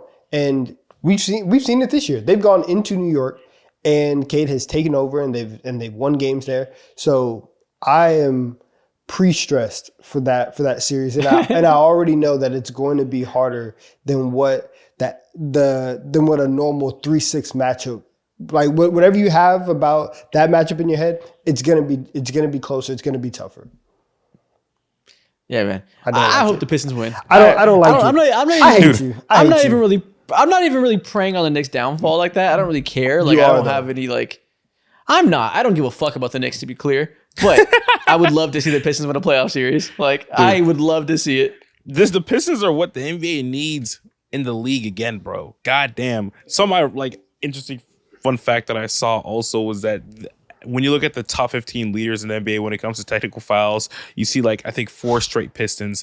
Cade Cunningham, Isaiah Stewart. You fucking see Dennis Schroeder now since he's on the Pistons, and one other player too who I just slipped out of my mind. But them just having beef with anybody who they roll up into is what the NBA needs, and they're playing their characters so well. And I hope they never let go of someone like Isaiah Stewart, who was just like a jackass for no reason. He culture fit. Owns that, culture bro. fit. Exactly. Culture guy. Love it. We can't have Pistons teams that are bitch made. They're the Pistons. They need to be hard-nosed assholes. Like, I'm sure there's teams you can think about the rebuilding years that were classified as soft. We can't have that. It's like, it has to be as a part of the NBA handbook, a written into law part of the world, that Pistons have to be at the top of the league in technical fouls. If you're not willing to scream at people, you can't be on the roster. Yeah. I love that. It's a tradition as old as time. It's like how the Celtics have to employ white men. The Pistons have to employ assholes. and that's beautiful. We love it, man. And that's beautiful. Yeah, like that's culture. That's legacy of a franchise. That's what you need. Man, shout out Big Sean. That's what makes them, bro. I love shout out Baby Tron. Shout out all them. What's your next team? Shout out all them. Shout out the Denver Nuggets. That's the next team we're going to talk about. No shout out to the Denver Nuggets. Never mind. Fuck you, Nuggets. I changed my mind. Don't shout out the Nuggets. This team has perhaps the most extreme version of their strengths and weaknesses. They are not a balanced team. They're actually quite the opposite, I think. I think they are a team with... They have the biggest strength you could possibly have in the NBA. Nikola Jokic offense, right? The playmaking of Nikola Jokic is the biggest strength you can have, and the floor he brings. Best player. Yeah, it helps. It helps a lot. And not even necessarily just him. Like, the floor his playmaking brings to an offense and the way he can make players around him better and have more utility offensively. The way he can make Aaron Gordon the best lob threat, most effective lob threat in the league. The way he can make Russell Westbrook's pace extremely effective by giving him the 5-out spacing. The way he can let Jamal Murray walk into off the dribble shooting nonstop off of his screens. Like, the floor raising he does offensively is by far their biggest strength, right? That's clear. Their biggest weakness is the fact that Nikola Jokic is a rim protector and they don't have the requisite point of attack defenders to hide him. When they've been good, when they've contended over recent years, they had KCP and they had Bruce Brown before that when they had won the championship, right? All the guys up and down the roster, you had strong defensive personnel that allowed Nikola Jokic's defense to not sink or swim you because you had enough point of attack defenders who are specifically good at fighting over screens that were really good at recovery when you blitzed with Nikola Jokic. Just complementary talent that made you find ways to hide him, right? Now you don't have that. Now you're starting Christian Brown, who is one of the coolest offensive role players in the league, elite transition player, not a good point of attack defender, not good at closing out and containing drives, not good at any of the things that KCP is good at defensively. He's quite poor at some of those skills. So man, Jokic's defense is a problem now because if you don't have good guard defenders and you have a bad rim protector, you're just going to be forced to beat people with shootouts. It's not going to go well for you. I need the tweets of people calling out Nikola Jokic for being the worst big man defender of all time. all that. I need that propaganda has to come back because at least now, and obviously it was always highly, highly cherry picked, but like he was fine. Yeah. It was just fine. Now is the actual time where it's like making an impact. And like, if you wanted to be nasty and push those nasty agendas, at least you can do that. Hey, Shai's a two-way player. Exactly. Yeah. And it's also he's asked more of offensively now too. Like he's having an offensive season that people are arguing might be the greatest offensive season of all time, in which he's averaging almost 30, shooting 40% from three, averaging 10 assists, 13 rebounds, a lot of them are offensive rebounds. He's doing everything. Do you think he's able to do everything and not get tired? Like the fact that he has to score more is leading to him having less energy for the defensive end too. Like everything that is making them good is also making them bad. It's kind of like a Knicks thing where you get the strengths of having these two guys, but the weaknesses are built into their game. That's what they're doing right now, and they don't have this personnel to hide. I disagree, though. I disagree because that is. I feel like the Knicks problem is very much like a personnel issue, whereas the Nuggets it feels more personnel from like a front office standpoint. You know, we're like... It doesn't make a difference either way. If you had...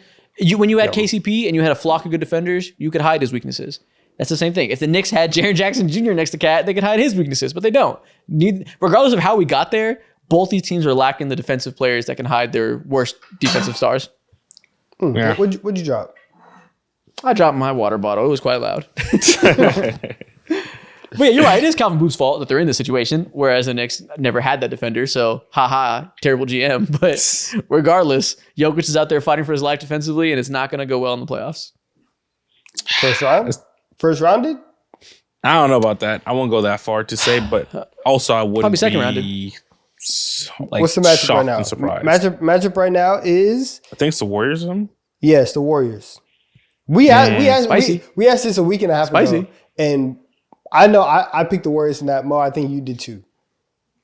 I didn't answer, and the comments. So many of the comments called me a pussy because they were like, "You made them answer on the spot, but you didn't say your answer." You gotta keep the legitimacy of this podcast. We're not bitch made, Isaac. Andrew, you have an opportunity to relinquish yourself. What team is it? I actually don't know. I didn't answer because we were talking about it, and I was like, I don't know. Like I don't even. It's not even that like I'm scared to answer. I just don't know. Like straight up, I have no clue what to say there. Like I think the Nuggets are marginally better, I guess, but I actually don't know if that's true. Like it's the way the Warriors been playing post Jimmy. If you told me that this is like the third and fourth best team in the West, that sounds like it could go either way. I don't know. Okay.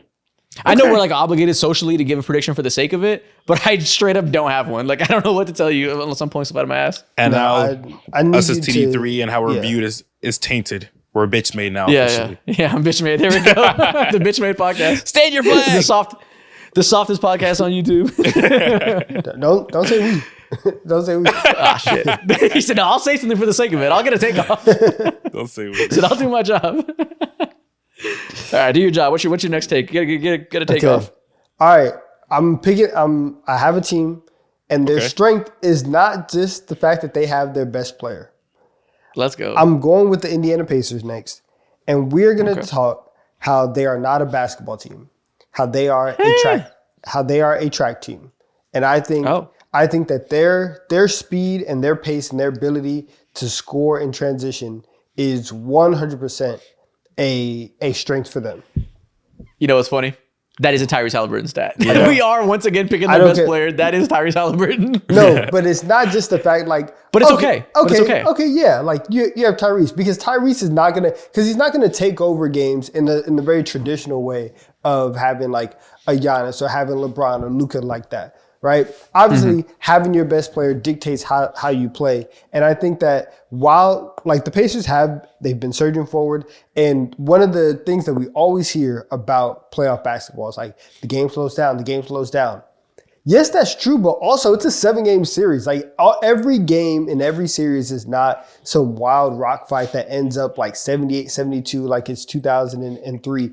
The fact that the Pacers are good and can run and can force teams to either get on their level and be in a track meet with them, or we're just going to get easy buckets and we're going to be able to get into our offense super quickly. We're going to be able to put pressure on your defense extremely fast and force you to think and communicate very, very quickly.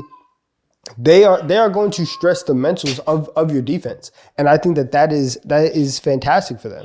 And so they're awesome in transition. They don't necessarily allow a lot of transition opportunities defensively. Now, if you do get in transition, they are not good, right? You can score. You can score if you decide and you are able to run on them. You can score, but that's not necessarily how they play, and they are like they normally do have an advantage there. So I think in playoff basketball, winning around the margins in transition, that is a very, very big thing and a very key thing for them.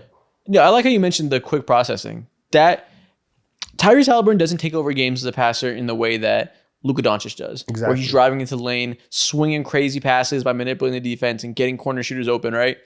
That's not how he does it, so people think he's like a worse playmaker. And I mean, I guess he is than Luka Doncic. But, he's an extremely, extremely viable playmaker for what you just said.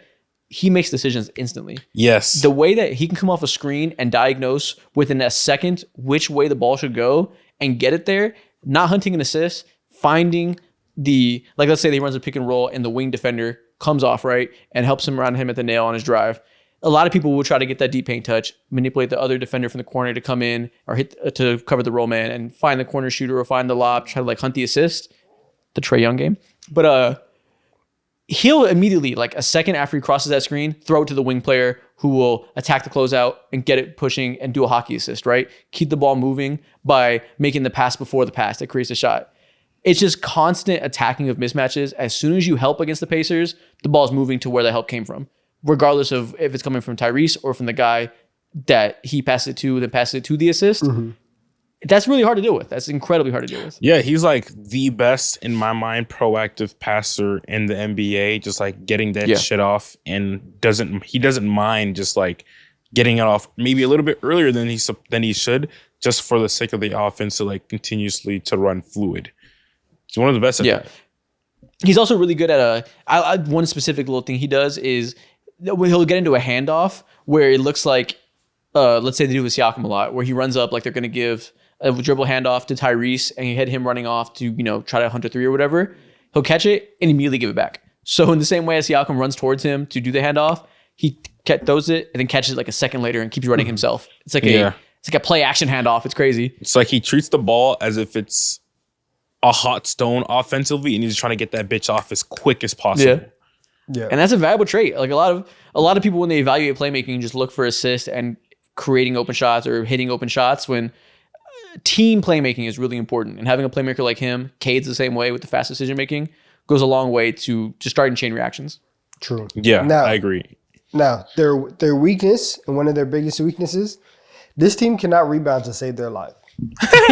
They can't. Another Tyrese Halliburton stat. They can't do it. They are one of the worst rebounding teams in the league. And it's not only that, it's a lot of stuff on the margins. Like it's the rebounding. They give up a lot of points off of turnovers. They offensive rebounding, they give up a lot of those as well. And so in the playoffs, and I know I just talked about, creating extra possessions and being able to speed the game up. But when the game does slow down, if you are unable to successfully end a possession with a rebound, you're giving the other team an opportunity to get second chance points. And we've seen teams really dominate and really create identities off of getting offensive rebounds and getting second chance points and being, that more physical team in that sense. So that is something that it wouldn't be shocking if you look at like the hustle stats after a Pacers game in the playoffs and they just lose every single column. Yeah. Yeah. All right, that's our Pacers talk. What's the next team, Mo? You mentioned Cade Cunningham earlier. Oh, my bad. I already talked about Oh, Cade. you did the Pistons. I'm just so Cade centric. Well, speaking so of great passes, Cade-centric? then I guess let's move over to the Western Conference and talk about the Los Angeles Clippers. Now, the Clippers are such an interesting team because you see a team led by James Harden, Kawhi Leonard, and you think automatically the buckets must be crazy, until you realize, oh shit, James Harden is only converting on 39% of his shots from the field and 34 or 35% from three. So it's really not pretty whatsoever. But that's okay because the greatest strength of this team is not James Harden centric. It's not a Kawhi Leonard stat whatsoever. It's about their goddamn defense. This is a Ty Lue led team through and through. And when it comes to their defense, of course, that all starts in the paint. They're when it comes to the fundamentals of their defense, they allow the 7th least amount of points in the paint. They put a huge emphasis on making sure no one gets their shit off. And even if they do get their shit off, they got Zubac in there just doing these all day long, which is quite effective and whatnot. And on top of that, too, on top of defending the rim at one of the best levels in the league, when it comes to the 3-point line as well, they defend that at a above average rate. So when your defense is continuously meeting that line and you got guys like Norman Powell when he fucking plays and James Harden when he has the energy to do so, but more so the Derrick Jones Jr.'s of the world and Chris Dunn's of the world and whatnot. Those just dogs locking down the in-between stuff, reaching out and putting in that effort at the 3-point line while also being disruptive on all other ends of the court. Raises the ceiling of your team. It's not that high, but it gives you some level of a ceiling. No, it raises the floor of your team. That's the best way to put it. It raises the floor of your team. Yeah. Now. Yeah, it's straight up an elite defense. Derrick Jones and Chris Dunn is one of the best defensive combinations in the league from the perimeter. Exactly. Now, in terms of their weakness, it is their offense, obviously. James Harden, he can cook to a degree, but it's not what it used to be. It's not Michelin Star anymore. Yeah. It's not Shake Shack now. Star. It's still good, but it's a good fast food good. Yeah, exactly. And so the fact that you have to rely on a fast food type diet for the rest of your life at least for this era of Clipper basketball, alongside that, you see Kawhi Leonard, he's absolutely frying people, especially over these last few games. I believe over the last, 10 games, he's shooting 52% from the field, 40% from the 3-point line, while also averaging 25 and 7. He's great, but boy, oh boy. We've seen this story time and time again, and the fact that you might have to rely on someone like Kawhi to reach the second round, I'm not sure how fruitful that would be. So that's why I'm just that's a massive weakness. And their offense throughout the entirety of the season, Kawhi or not, has been in the slums. Yeah, they just have a very stagnant offense that, I see Clippers fans talk about oh, is Ty Lue overrated? Why don't they ever get into their sets? Why don't they do anything besides high pick and roll? It's so simple. It's so vanilla. Why don't they do creative stuff like Will Hardy or Steve Kerr or whoever you want to point to as really good off-ball movement and so forth? You're led by James Harden, Ivica Zubac, and Kawhi Leonard. Do those scream off-ball players to you? No. Those scream some of the most habit-based players in the world. Yeah. Those are slow it down, methodical, attack mismatches, isolation, pick and roll players. And that's what you're going to get. And like you said, James Harden giveth and James Harden taketh away. He's the floor raiser for you, and he's also the ceiling limiter because he's not what he once was. And that's okay. You know, strengths and weaknesses. Elite defensive team with, it's kind of like the Pistons, but a little diet degree at this point since I think Cade has lapped up James Harden. Elite defensive team that's going to lock down, as at least how the Pistons are currently playing. And then you have a low efficiency scoring guard leading you, but he's a really good playmaker and really resilient scorer that while he's going to be league average efficiency, he's going to get to his spots consistently. It's kind of similar. Yeah, I agree. So, regardless of the fact, Clippers fans should be fucking ecstatic with the results. Unless never mind. Unless Kawhi is cooking. Unless Kawhi does what he did in this Cavaliers game where he fucking toasts everybody and looks like Kawhi, that changes things. Yeah, like that changes things tremendously. But again, it's Kawhi that we're talking about. And that's why I'm like, this is a weakness naturally, bro. Like, there's nothing to be built upon me believing him in terms of having some form of longevity in the playoffs, which is this conversation. But hey, if he does do that, then so be it. We're having slightly different conversations about this Clippers team. Yeah, I mean, he's there now. All you can do. He's there now, and he's playing well. So if this continues and we continue to get Kawhi ramping up, then that could change the weakness. But even as constructed, he's been there for a while, and they still have these weaknesses. So I'm not going to say it's obviously going to be something they fix. Exactly. I agree. All right, next team we're going to do, let's keep it in Los Angeles. Let's finally do the Los Angeles Lakers. Boo. Shut up. I have not had a good time watching them this week. LeBron James has come back from injury. Well, first of all, he got injured, so that sucked. He was missing games. They had games where they didn't have a chance to win because he's hurt, and then they missed other players, and they kind of just gave up and benched everybody as a rest day. So the crazy momentum they had after the trade is slowed down because of injury, like I said. And because the last two games, they played the Bulls and they played the Magic, and they got their fucking teeth kicked in by two below-average teams. And so the biggest strength is obviously the fact they have LeBron James and Luka Doncic and Austin Reeves, and they have a three-headed ball handler attack that allows them to have 1 to 2 self-creation experts on the court at all times. That gives them a lot of balance in the type of lineups they can play. It's allowed them to play defensively skewed lineups. That's their biggest strength, is that they can roll a team out there that plays guys like Jared Vanderbilt, like Jameson, like Gabe Vincent to some extent when a shot isn't falling. Just throw out all the defensive players and say, we're going to muddy the game up and lock up, and then LeBron and Luka got us in the late game, right? We'll keep it close to our defense. These guys will out-execute you in the fourth quarter. That's their strength. It's a double-edged sword thing because their weakness is all they have is these defensive-minded players. They have no offensive talent in the front court. Their big men are the least talented big men in the NBA by far. Shout out Jared Vanderbilt. He tries real hard. Title. He's the worst offensive player in the league. Shout out two-way player Trey Jameson. You've earned minutes by trying really hard. Probably the second worst offensive player in the league from a big man perspective. I can introduce you to a Clint Capella. Clint Capella is so much better than them offensively. You don't know how good you have it. They've won games with defense. You know, like I think people have this idea of who the Lakers have been post trade deadline as like nobody's stopping Luka and LeBron. The offense is crazy, right? They're 19th in offense in the last 15 games. They haven't been an elite offense for a single minute, and people know that if they're watching because Luka is really, really having to rely on isolation buckets because there's no pick and roll partners. His game is really hard for him right now because he just cannot get a good screen with a threat to roll that defense have to respect. He has to attack one-on-one because people just double and people just hedge on these, and you're not going to trust Jared Vanderbilt rolls. Like they don't have the talent offensively at all. Oh, I'm sorry. I'm so sorry. Maybe you get better during the off season, okay? It's okay. You'll be better. You'll be fine.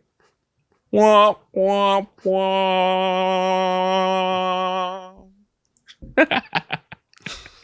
So they just don't have any offensive threats. I don't think they have an offensive ceiling. And we're seeing in these past two games, this defense they're getting out of the mud by playing the defensive side to the lineups only works when they just try insanely hard and can carry in that end. It's really hard to try that hard consistently. It's really hard to have that energy night in, night out, especially when LeBron James is coming back from injury, when Rui's coming back from injury and they're not 100%. It's just a high ceiling, low floor type of team because they have to deal with so many weaknesses that they have to overcome. Tough scene. You hate to hear it. You hate to see it. We'll be praying. With for that you, being Isaac. said, they stomped the Knicks out in 5 games, so I don't know why. I'm talking about weaknesses here. They beat the shit out of the Knicks. Obviously, the Hawks aren't even worth mentioning, but I guess I'll throw you a bone and say their name.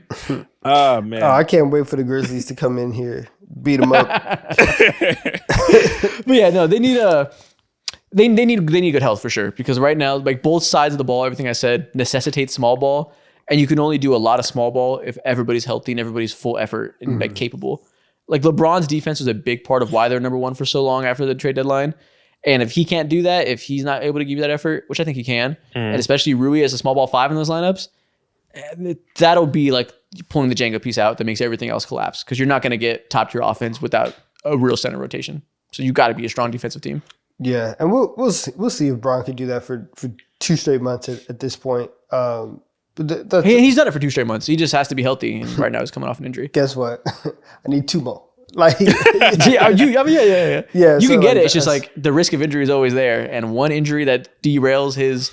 You know what it is? He can do it at this age. He just like he can't ramp up and down the energy level super fast. He has to get momentum and be able to carry it. You know, if there's a setback, it takes him a while to get that engine revving again. It takes him a while to get back 100%. But if these next 10 games happen, he stays healthy and he can go into the playoffs at 100%, I think we'll be fine. But that's a question.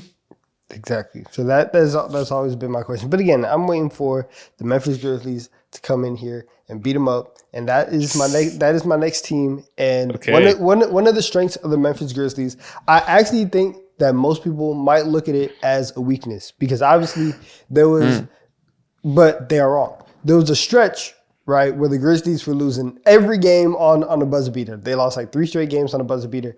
And I think that between that stretch and then obviously the lack of Ja Morantness that we've seen, the thought about who the Grizzlies are in clutch time basketball or like in late game situations, like, you know, they can't close, they can't finish, it's actually not necessarily true, right? Like if they go 2-1 in that stretch, right? If they, instead of those shots going in, and they're 2-1 instead of 0-3, I think that we're looking at the Grizzlies and the way that they operate in clutch time situations as you know, fairly decent. And they, like, as a whole, they are a great offensive rebounding team. In the clutch, they have the second best net rating in the league. Like, they do know how to perform down the stretch of games. And so if you talk about the idea, again, of playoff basketball, and we're playing these close games, the Grizzlies know how to execute down the stretches of games. And obviously, execution and being mindful of what's going on is always a massive advantage. I think that for them, especially if they get to like a second round matchup and it ends up being them, and let's say by some crazy thing, the Houston Rockets get there, right? I trust. Why is that crazy? Because the Rockets are not winning a playoff series at all. That's just not happening. Damn. Oh, calm down. They can win one. They can win one. That, They bro. can't. My team is the Memphis Grizzlies, and that's who I'm going to talk about. Okay. But if the Grizzlies get into late game situations, close series, I do think that they can execute at a high level, and their overall just Grizzly culture, hustle, offensive rebounds, all that always means a lot to me, and I look at that as a strength. Their weakness, first team on the list where their quote unquote best player is the weakness. Ja Morant and the questions surrounding Ja Morant is the biggest weakness on this team for me. Yeah, he's been better though. I think so obviously there's baked in inconsistency with everything we talk about this year, with how this system has kind of moved away from Ja and he's had to adapt, right? There's some low points, but there's been some strengths in the last 20 games or so. So I'm not as worried about that. What's worrisome is if you're going to have inconsistencies, even though the ups are there now with Ja Morant, but the downs will come with it, they have to get back to being a top 10 defense, because that's where they were early in the season when they were the 2 seed. They are not. They're currently 19th in defensive rating in the last 15 games. That is just not good enough. It has been a mess defensively. They're searching for answers. They're changing their starting lineup every now and then. They're currently now starting Jaren Jackson at center again. They kind of go back and forth between that. They're searching for answers and they haven't found it yet. And they have about 10 games left to figure it out. Because if they're not going to be a top 5 or 6 defense, especially in the playoffs when it narrows down to like the top 16 teams, if you're not one of the 3 or 4 best defenses there, you don't have a chance. You're going to be cooked. Yeah. that's what the Memphis Grizzlies hang their identity on over the last few years. Whenever they've been in that run, excluding last year, obviously, their defense has always been like leading the charge, and then you get whatever you can get out of the offense and what John Morant and Desmond Bane and the rest of those guys are able to provide. So, in my mind, when I think about that, I think about, okay, like Jaren Jackson Jr. He was injured for a few games. I think he missed like 5-6 games. So I'm attributing some of the like defensive rating chopping off there. But also still within that, like he came back. 100% agree with you. Like it's still back. not the fucking greatest, or it's still not where it should be in terms of how this team is structured and what is needed for them to thrive or be okay in the playoffs. Last 5 games at 17th. He's been back for all those games, I think. It's still not good, man. They have a lot to figure out, and they're toying around with figuring out. I think it's really also rooting their big man. They're trying to figure that out. They know Jalen Wells is like going to be the guy there, but outside of that, the perimeter room has been fine. I think I don't have a huge issue with that. Obviously, you're playing John Morant, who's not a good defender, but that's never stopped them from being a good defense. Mm-hmm. They really have to figure out what they want to do with their big man. I think the early season Jay Huff stuff kind of slowed down a little bit. Edie's been a rookie big man, and a rookie big man that's 7'4" at that. So there's a lot of pros and cons with that. There's been some fucking rough stretches defensively, but I know a lot of Grizzlies fans feel like he hasn't been given enough of a role offensively, that he probably deserves a little more touches in their eyes. So just, I think it's not surprising either. The nature of this team, they have so many players, you have a lot to figure out. Like there's a lot of moving pieces you can convince yourself is going to be the answer when you have so much depth, that just figuring out what the playoff combinations are going to be is what these next 10 games are about. Facts. I would like to double up though, because I was looking at my list and I actually do have the Houston Rockets on my list. So okay, okay, tell us why they suck. Okay, which I disagree on, but apparently you hate them. You hate Houston. Same reason. Since you fucking hate Texas. Man, moving to Chicago, signed a nice lease. I'm getting out of here. Now he's acting fake. Look how they switch up. Look how they switch up on home. God First damn. of all, they taste money one time. And I've never liked. They I've never liked the Rockets. I've I've never rooted for the Rockets.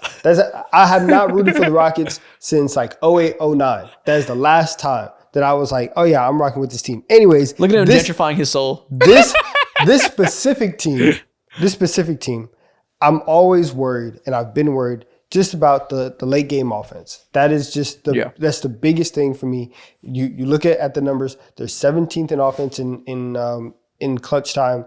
That is not great. And I want to know, when it comes to that time, who is going to step up. Who can they look at in order to get buckets? I feel like I've talked about it enough, and I don't even want to harp on it. But I do think that this is a very, very good opportunity for somebody to show that they can step up and take that mantle.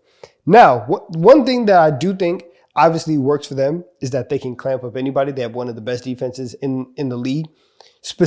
When we get to playoff basketball, specifically for them, the fact that they are very good at defending the 3-point line. And in playoff basketball, we see a lot. Before you even go and like watch the game, if you look at the box score, you see who took more threes, who made more threes, who had the better percentage. And a lot of times that is going to show you who ends up winning the game. And you can figure out like who's going on streaks, or figure out a lot of what happened based on 3-point volume. And for the Rockets, for a team that again may not have the best offense, if you can limit another team's 3-point volume, or if you can defend the 3-point line well, that is a way that you can make up a lot of ground offensively and keep yourself in these games to where your defense now becomes a massive, massive asset. And so that is a place where, even if they don't have the shooters like that, like some of the elite teams, the fact that they can also, stop the other team shooters, that's a very, very key point for them. Yeah. The biggest strength is quite clear, right? They had maybe outside the Thunder, the best collection of wing defenders in the league, potentially, in terms of depth of defensive players. And their offensive rebounding is batshit insane. Yeah. They're actually doing a thing now where they're closing a lot of games against teams that can't shoot well, if they know they're not going to abuse them. They're closing a lot of games now with Steven Adams and Operating Sengun out there together, which is absolutely disgusting on paper. The first game I saw it, I was like, ew, what the fuck are you talking about? You're playing Sengun at the power forward. It's working. They're picking and choosing their spots with it. It has a positive net rating by a good margin. Yeah. Now, I don't think that'll work against good playoff teams, but it's something. It's a look against specific matchups that they're going to have in their back pocket. That's interesting. And like, I don't know. We do a lot of talking about why their offense isn't good enough. And it's not in terms of contending. Like, they're not going to be able to beat the Thunder or anything with the worst from the field scoring in the league. Like, they're truly atrocious there. But there is like value to being an elite defensive team, elite offensive rebounding team. That stuff does translate to playoff basketball. Like, physicality is important. Like you said earlier, they can't win a playoff series. They can certainly win one against the right matchup. Yeah, it's entirely now. Can they win two? No, I is don't it, think so. Is it mathematically possible? Yes. Am I going to pick the Rockets regardless of unless the Suns magically get the 8 seed or magically get the 7 seed? I don't see myself picking the Rockets in the first round. You should pick them over the Suns. You should pick them over the Clippers, I think, if they were to play. If that's the 2-7 potentially. I'm gonna add the Grizzlies into that fold too. I think their defense is too much for someone like John Morant. Well, that's not gonna be a first round series. They're the 4 seed right now, so I think they're safe there. You should pick them over the Kings. That's for damn sure if they make the 8 seed, or I guess they have to make the 7, which is probably that's not possible. I'm gonna let you know this right now. My mind has no thoughts about the Kings making the playoffs. That is, in my mind, that is a 0% possibility. I'm not. Well, I'm naming a lot of teams that could be the 7 seed. I can't stand Washington. I can understand you picking the Warriors, and the Timberwolves is going to be close. We'll see what version of the Timberwolves we get for the last 10 games. Those two teams I can understand. I think the Rockets can beat the Clippers, can beat the Kings, can beat the Suns. The other teams in that range, like they might get a very winnable matchup. Is all I'm saying. Yeah, exactly. I don't understand why you're so like overly down on them. Like, of course, because he hates Texas. Because he's switching up. What don't you understand? We've already made this clear, Mo. Oh, you forget. Yeah, he's no longer a Southern boy, and he wants to turn his back on his roots. God, he's never going to Whataburger again. I'm telling you now. He's going to Chicago. He's going to be at Portillo's every day. He's not going to Whataburger ever again. You sold your soul for Harold's Chicken, basically. I will be at Portillo's. I will say that. He's going to blow an HEB up. Domestic that's too far. That's too far. That's too far. That's too far. Bucky, say goodbye. Donovan's on the approach. I'm going to every one. I'm going to every Bucky's. I'm going to every sundown town, blowing every Bucky's up. I promise you, it's over.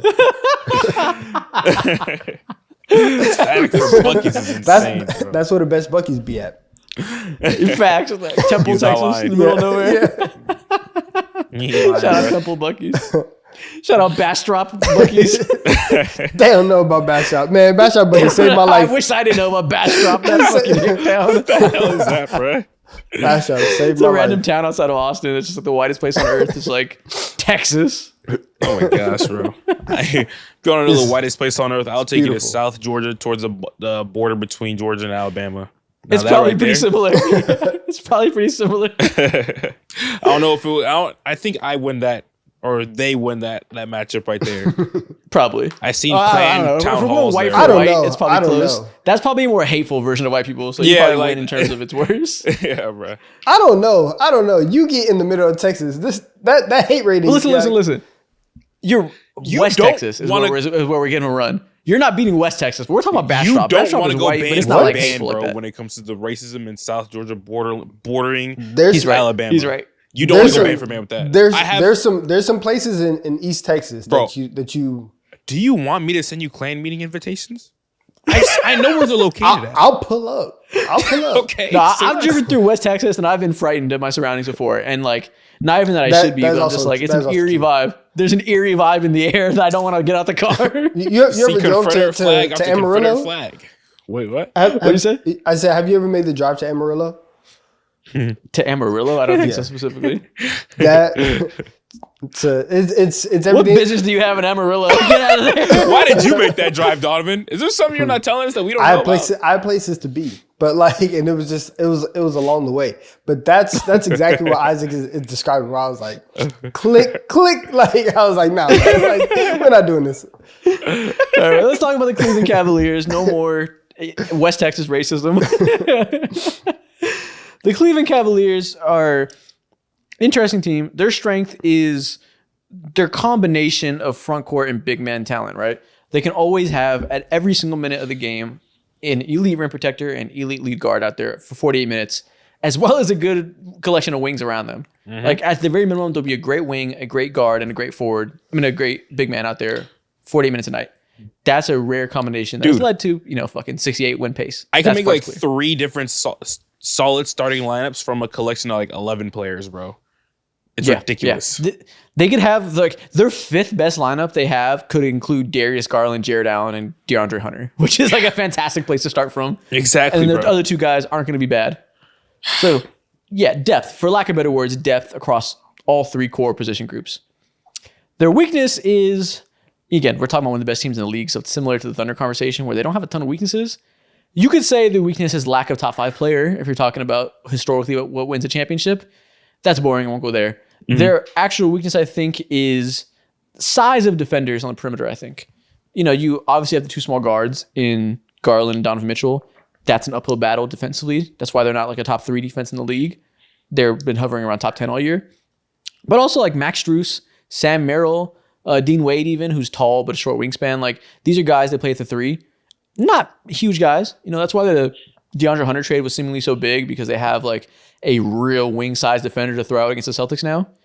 But just up and down the roster, there's defenders that play small, and thankfully you're flanking them with gigantic motherfuckers like Evan Mobley and Jared Allen, so it's okay. But it really comes down to the Celtics matchup.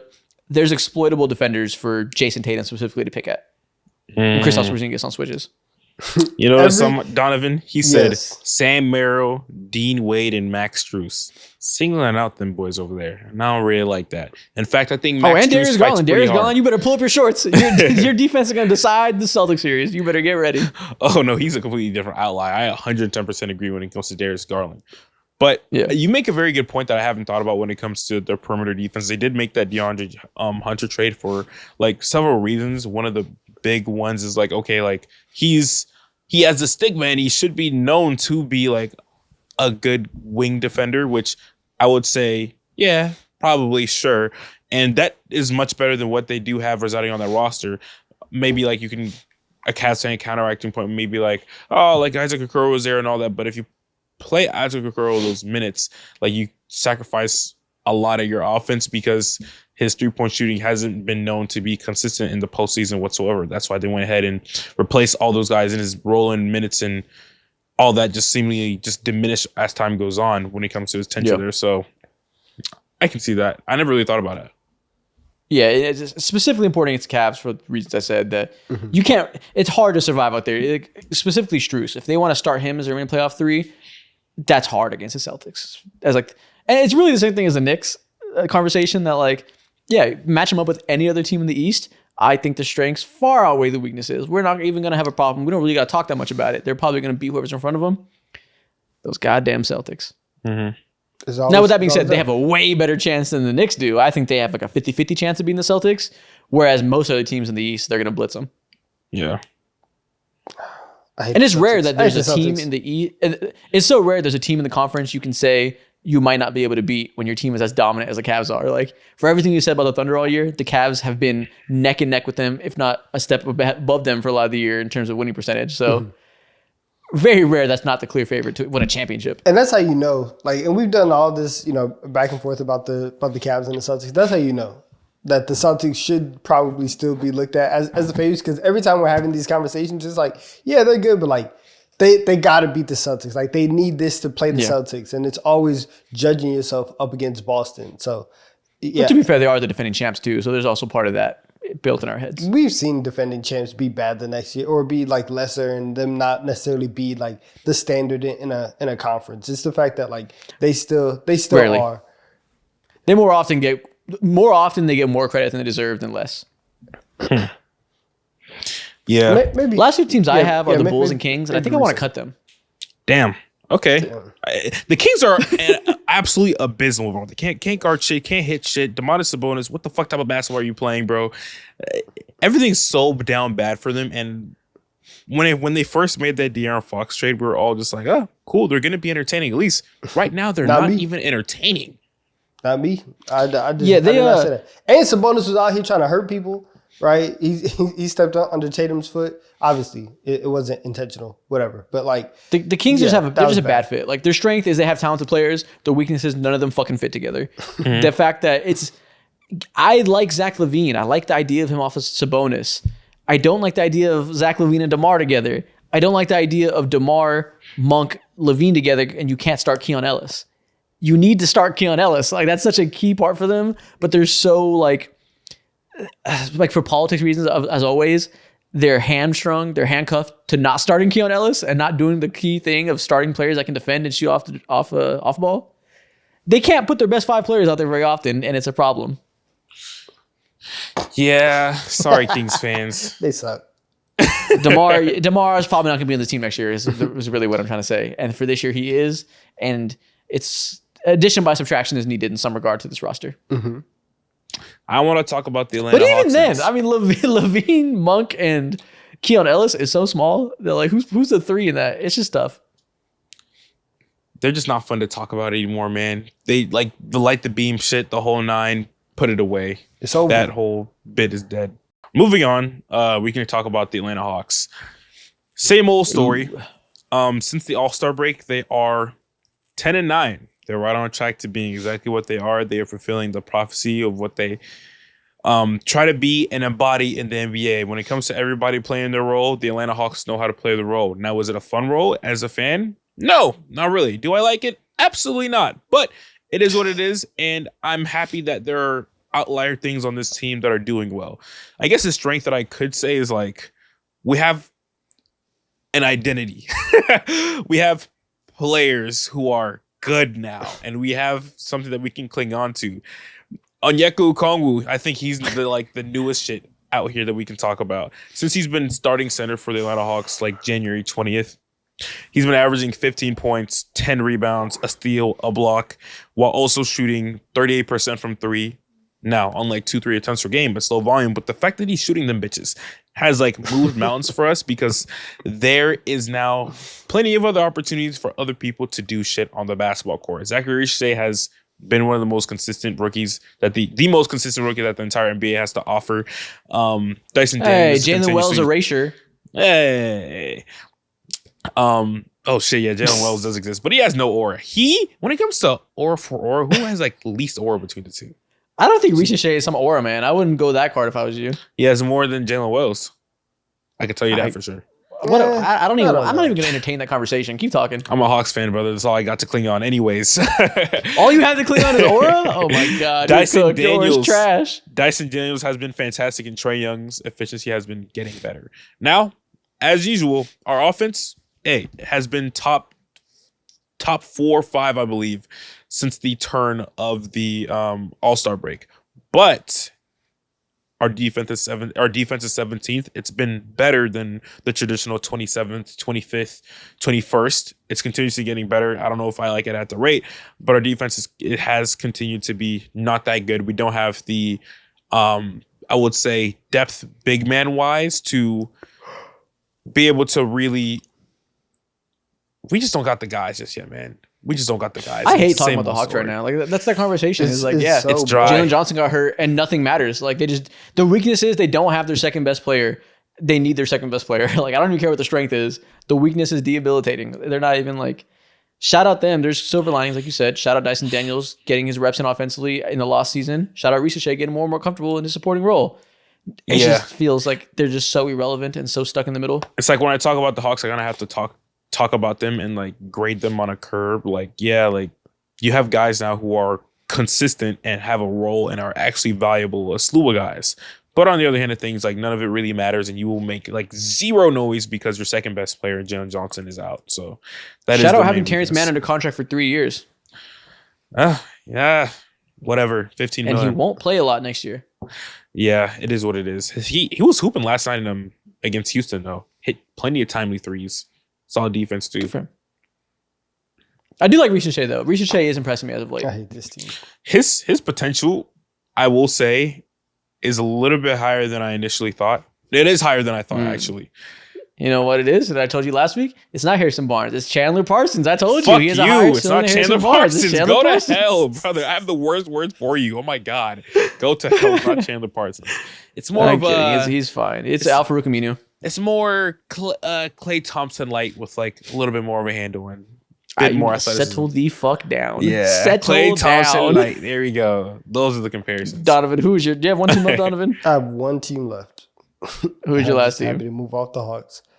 So we're talking about the Minnesota Timberwolves, and That's a good one. yes, so the defense is back up to top 5, and I think that obviously that is a massive, massive strength. At any time, like when you talk about the way that they were built last year, and their defense carrying, you have that formula back again, and these guys are demons, and so I think that obviously like their defense is a strength. And they will be able to lean on that, whether or not you're getting the shooting or the participation or the play from Julius Randle. All that is there. But as long as you have that foundation, it does give you a floor to go into every series. And that's awesome. And it gives you a sense of identity. So I like the fact that their defense is back to being like elite again.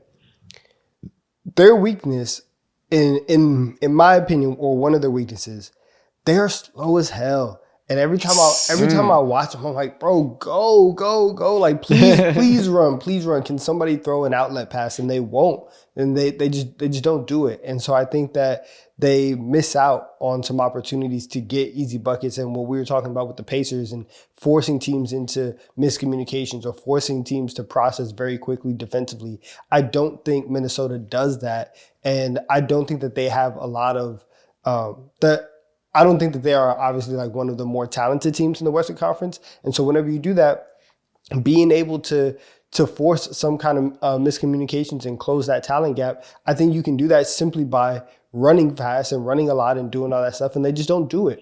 And like they're one of the least teams. They're one of the teams in the league that have the least transition opportunities. And so I don't like that for them, especially going into the playoffs. So that is, for me, one of their biggest weaknesses. And there you are. The Minnesota Timberwolves, you're too slow, but you can lock up.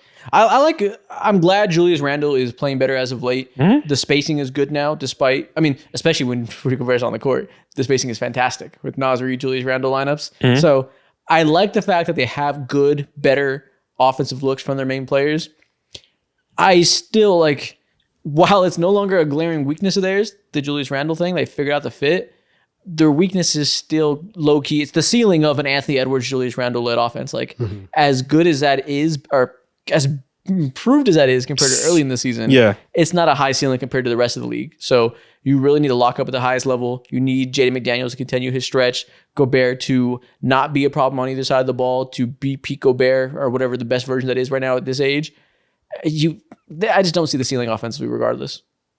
Okay. Yeah. Okay. But shout out the improved spacing. Shout out Dante DiVincenzo being back. Jaden McDaniels being able to shoot again. It's all good. It's the best I can ask for, but it simply lacks firepower compared to the other top teams. Yeah. Yeah. I agree.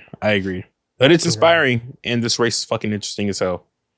Yeah. It excites me more for going into next year. As I'm glad they're carrying good momentum towards the end of the season. Mm-hmm. In a world where the Thunder don't exist, maybe I'd view them as like a sneaky team, but I don't see them competing with the Thunder at all. Yeah.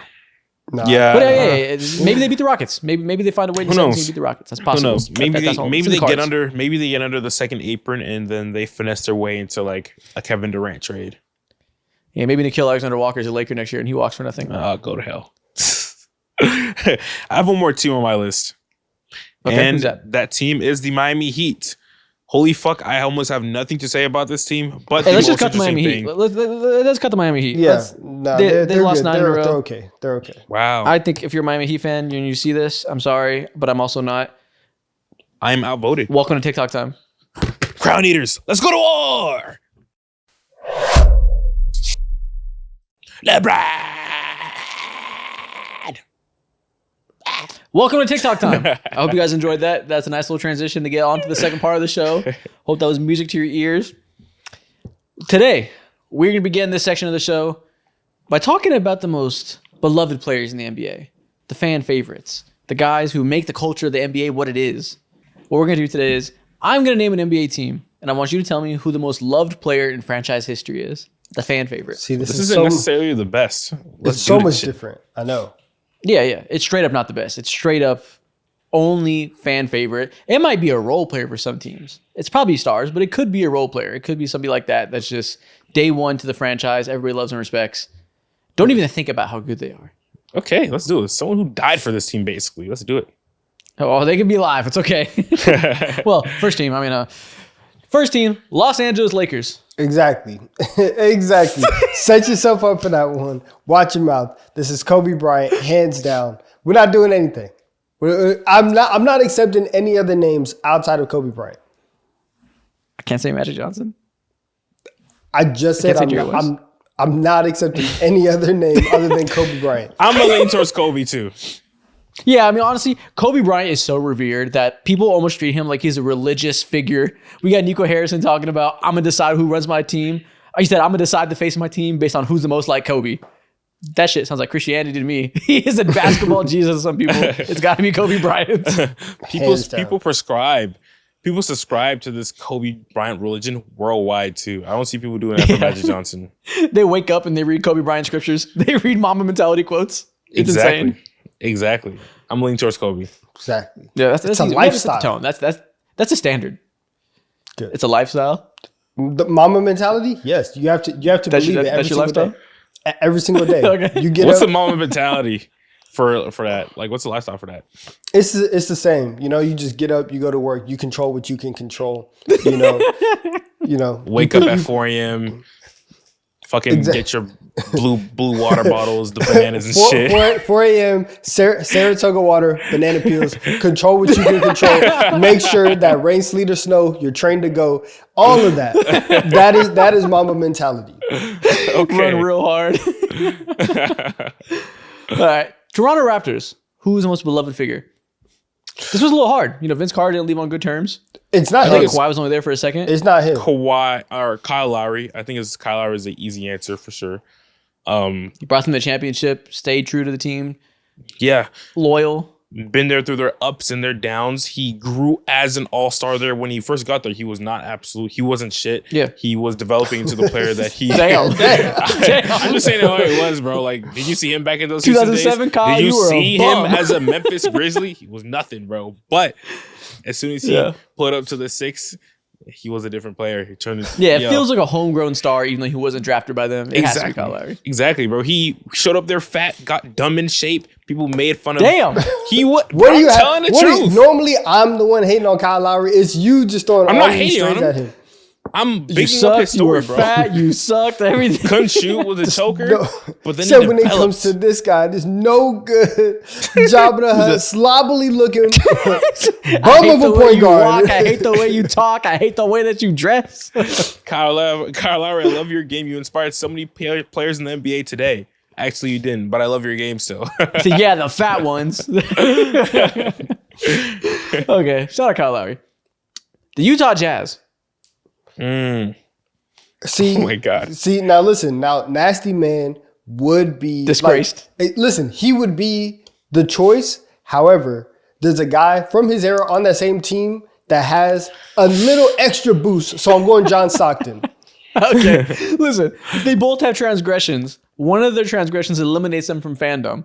I think some fans that live in Utah probably like the transgressions of John Stockton, so he probably embodies the team even more post 2020. So let's go, John Stockton. Every Utah Jazz fan sees a lot of John Stockton in themselves, bro. They live and breathe John Stockton. God forbid. Exactly. He's just a regular guy. Okay. Memphis Grizzlies. Another small market team. If you're asking me, I'm saying something like Tony Allen. He just got his jersey retired recently. You've seen all the guys come out the woodworks like Mark Gasol. You see Zebo pop up out of nowhere, bro. He is like, when you think of grit and grind. I was gonna say, is it one of them? Could it be Zebo or could it be Mark? It has to be somebody from the grit and grind era. So I'm going either Tony Allen, Mark Gasol. You don't think there's any argument they love Ja like that? No, not like that. They probably love Ja. They love Ja. Not like the that. Memphis fans don't care about Not like that. He got to make it to the Western Conference Finals bare minimum. He You think he Kobe? Alongside. You think he Kobe? No, he's not that. You think he Mike Conley? Listen, Lakers fans Absolutely forgive not. Kobe. Memphis fans can forgive Ja Morant for a little gunplay. They can. I'm sure he's loved. Nah, I'm going Mike Conley, Mark Gasol, or Tony Allen, and you get to pick out of one of those three, Mo. Take your pick. Me personally, I'm going towards Tony Allen. Tony Allen. Shout out Tony Allen it is. Shout out Tony Allen. First team all defense. Exactly. There you go. The Dallas Mavericks. It's just too easy. it's too Dwight Powell, easily. exactly. Way too Yeah, easy. yeah. Been there forever. Longest tenure Mav in Mavs history. He's been on the team forever. No, that's true. Name one thriving skill of Dwight Powell that doesn't rely on like team morale. You can't. I guess I can't. He lives and breathes morale. That's an otherworldly talent right there, bro. You guys, The locker room goes as far as Dwight Powell takes him. Exactly. Nobody looks up to Dwight Powell like I do right now. Great player. The Denver Nuggets. Is this one obviously Jokic, or do you think there's a certain cohort that loves Melo more? No, I think after he got the chip. And is that it's cohort Jokic. Donovan Smoot? First of all, I've never been a Nuggets fan. I've always just been a Melo fan. But after the ring, it is kind of undeniable. And I think that if they retire 15, they're going to retire Jokic's 15. So that's probably what's going to happen. It is going to be Jokic, though. It's Jokic easily. Yeah, winning a championship does a lot for your fan favorites. And winning MVPs, they ride for him till dawn. They'll ride for him forever. Makes sense. Exactly. This one I don't know the answer to at all. The New York Knicks. I have no clue who the fan favorite is to the Knicks. This one's quite difficult because they don't have a clear-cut GOAT. They don't, and it's very generational too. Because definitely. If you ask, if you ask somebody every 15 to 20 years, it's gonna be a different guy just because there's been so many lulls in Knicks history. This is really interesting. I would got your grandpa's favorite, Walt Frazier, your dad's favorite, Patrick Ewing, your favorite, Carmelo Anthony, your son's favorite, Jalen Brunson. Like, pick a generation. I have no idea, genuinely. I think maybe Melo, just because he had like Charles more Oakley? of a wide scope. Yeah, you know what? Let's go with Oakley. I'm gonna go with somebody who just has the highest approval rate, and I know that especially after he got thrown out. Like, nobody had a bad thing to say about Charles Oakley. I'm going with him. Yeah. How do you dislike Charles Oakley? How do you just dislike somebody whose whole personality is badass? Like, you just can't. Yeah. Exactly. Okay, that's good. I agree. He's one unhateable person for me. Yeah, okay. The Los Angeles Clippers. Another one that's quite difficult. Chris Paul requested a trade. They booted Blake Griffin out. Kawhi hasn't won enough, I think, fans to love him like that. Is it Blake Elton Brand? Is it Blake Griffin? It should be Blake Griffin, but with the way things ended, I don't know if it can be. Like, but it didn't end because of him. It didn't end because of him. He signed the extension and they traded him 6 months later. Is it Elton Brand, like, low key? Like, do people romanticize the 2000s like that? And he was like the guy? I don't think Elton Brand brought enough cool glory to the Clippers. I might lean towards Blake Griffin. There's no out there. Nobody gives a shit. Like, the Clippers fans don't exist, so there's no out there. Damn. You right now don't exist to Isaac. Tough scene. Try being more real. It's not my fault. Try existing. Try snapping into reality. Then maybe I'll give you credit. Try existing. Neck movement. Try being tangible matter. I don't think you can. I guess it'll be Blake Griffin. He's probably the most beloved of that Lob City era, just with the way things ended. Mm-hmm. And he's homegrown. They drafted him. It's probably Blake, but who's to say? Plus, there's nobody out there that he can give us an answer. He won a slam dunk contest, and so he did bring home the only trophy in Clippers history. Nice. Oh my gosh. I will be going with Blake Griffin. That's hardware, baby. That's history. That's the highlight of Clippers history. Okay. The Atlanta Hawks. Oh, it's Dominique Wilkins, and I don't think it's close. Easily Dominique Wilkins, yeah. He went to school in fucking Georgia, bro. His kids go to school in Georgia. His son that's going to be a prospect sometime soon has his eyes on fucking Georgia too. So it's like, he's Georgia. So he's a fucking commentator for the Hawks right now. Talks to all the players. That does a lot. That unironically does a lot for fan favoriteness. He stuck around in the world of the Hawks post-career. Yeah, exactly. He's a Southern boy, South and like through and through. So it's easily Dominique. You don't think Wilkins. Jeff Teague has an argument? Jeff Teague is cool, man. Look, he just reunited with Paul Millsap, Kyle Korver, who works for the Hawks too, ironically enough, and they just did a whole entire podcast speaking about whatever the fuck. Jeff Teague is up there but it's like it wasn't up there. He's been saying shit the all episode. It's just like, yeah, fuck that.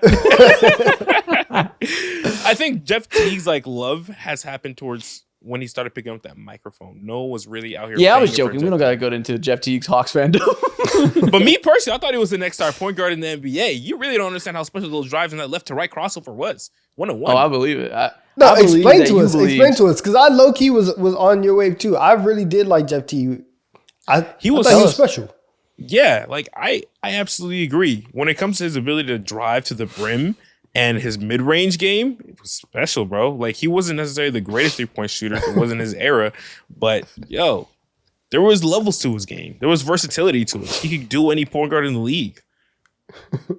Did you guys see the clip from their podcast where they were doing a gambling thing and BN was like, today only PJ Tucker 5 threes, bet 1,000 win $3 million.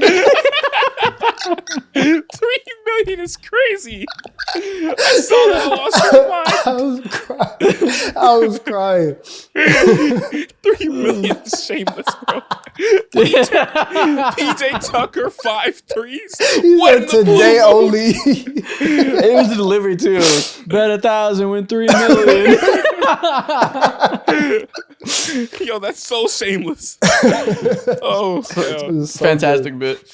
All right, next team, the Minnesota Timberwolves. Another hard one. Is it still KG? Even though you requested a trade. No, it's for sure KG, because KG is one of those guys, and he was in one of those situations where everyone was like, "Man, like we're sorry that you had to be here. Like we're sorry that we failed you."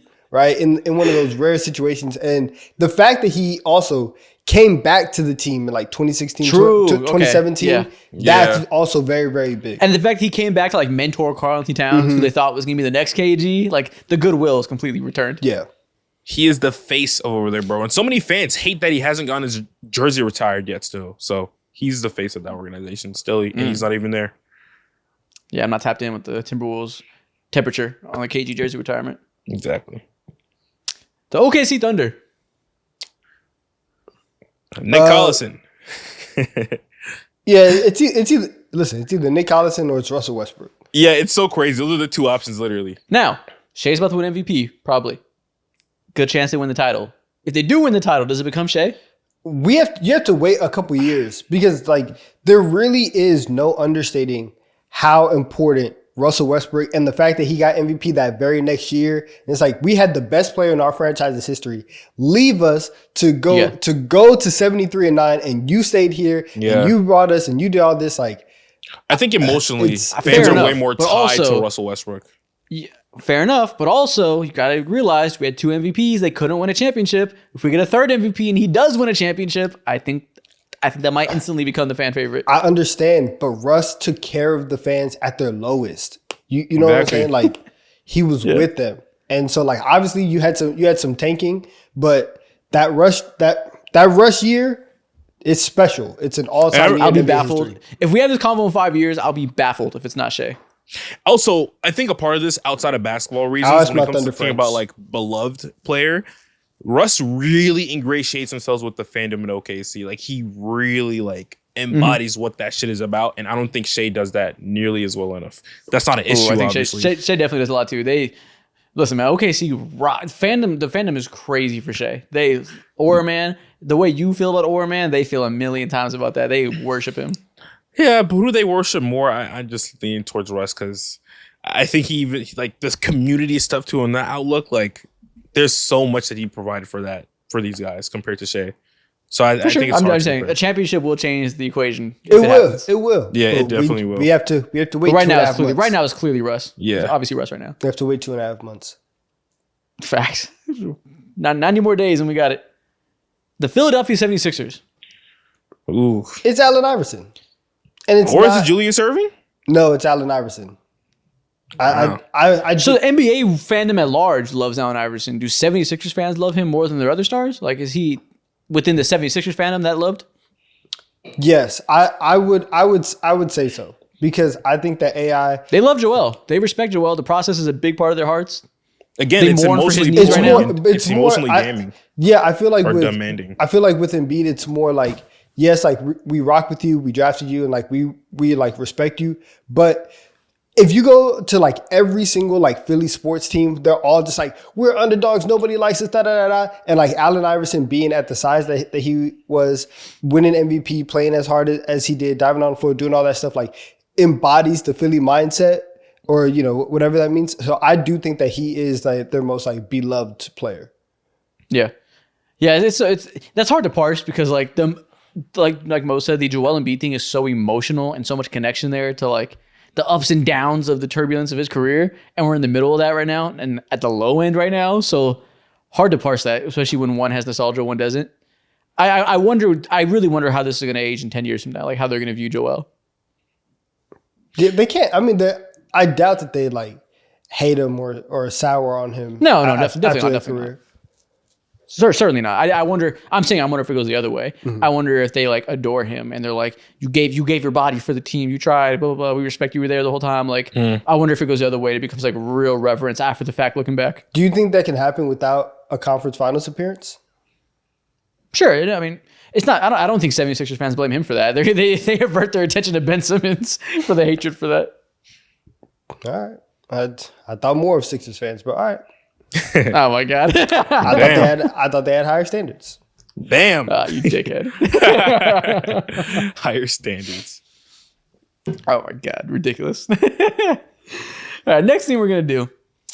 It's March Madness. We're in the middle of it. We haven't done anything about that yet. We haven't showed the content any college love. Today that changes. I'm going to show you 2 NBA teams, all-time lineups from different colleges. You tell me which one would win. Okay. It's March Who's Madness a better time? all-time team? Okay. Let's make this one's fun. decisions. First off, Kentucky versus UCLA.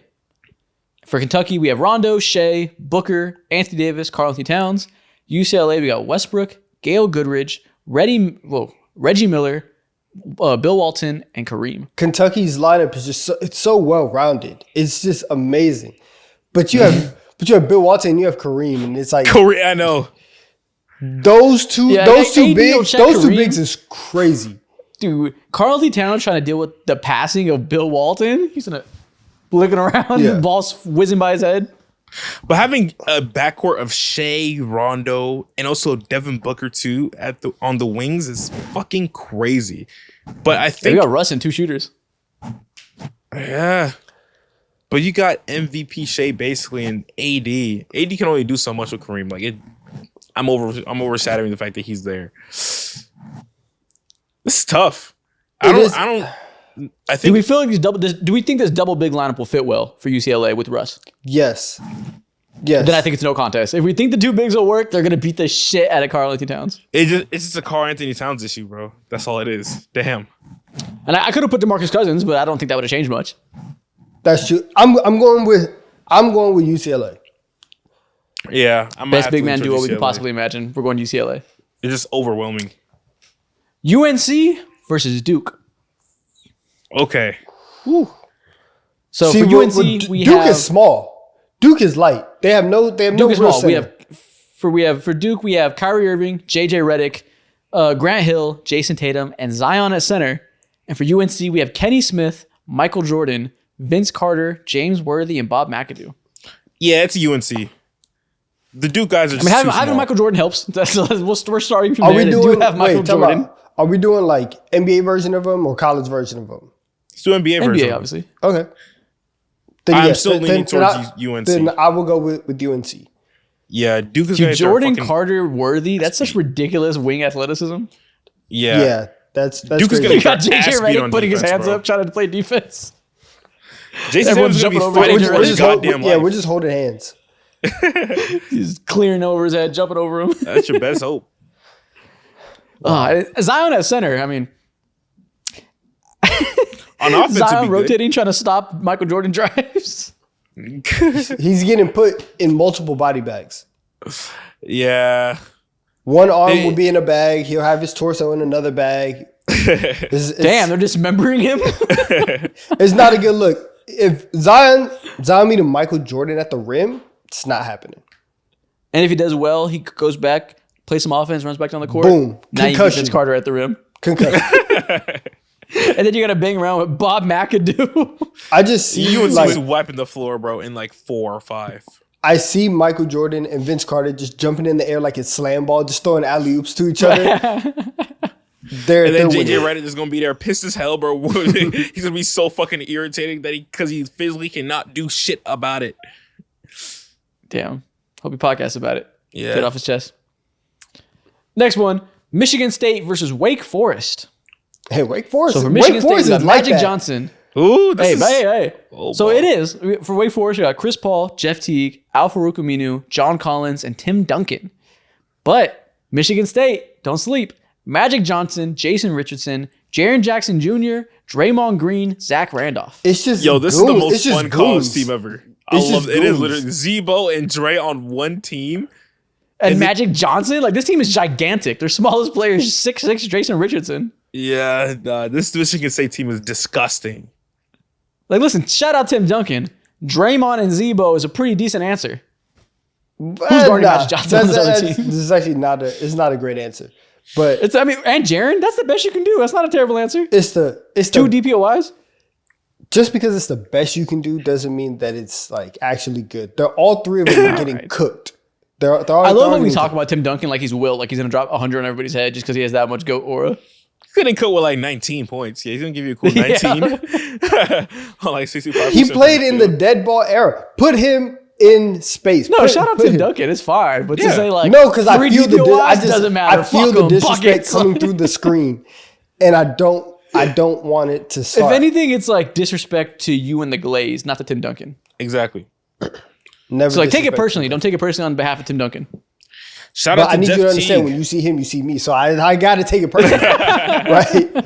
I have to ride for Tim Duncan. Yeah, I'm down to ride. No, I mean, listen, Chris Paul, Tim Duncan is quite the combination. I don't know if they have any answer for But Magic then Johnson with spacing. when you though. look between that, that's where it all falls off. Shout out to But Jeff you got- Teague. Al-Farouq Aminu was great. John You got a Collins, he's jumper? great spacer. But You got a come on jumper now. in John Collins. You got Jeff Teague. You were just talking about him. jumper? You were just talking about his right to left crossover. if John Collins jumps, Draymond Green is clotheslining him out of the air. It doesn't matter.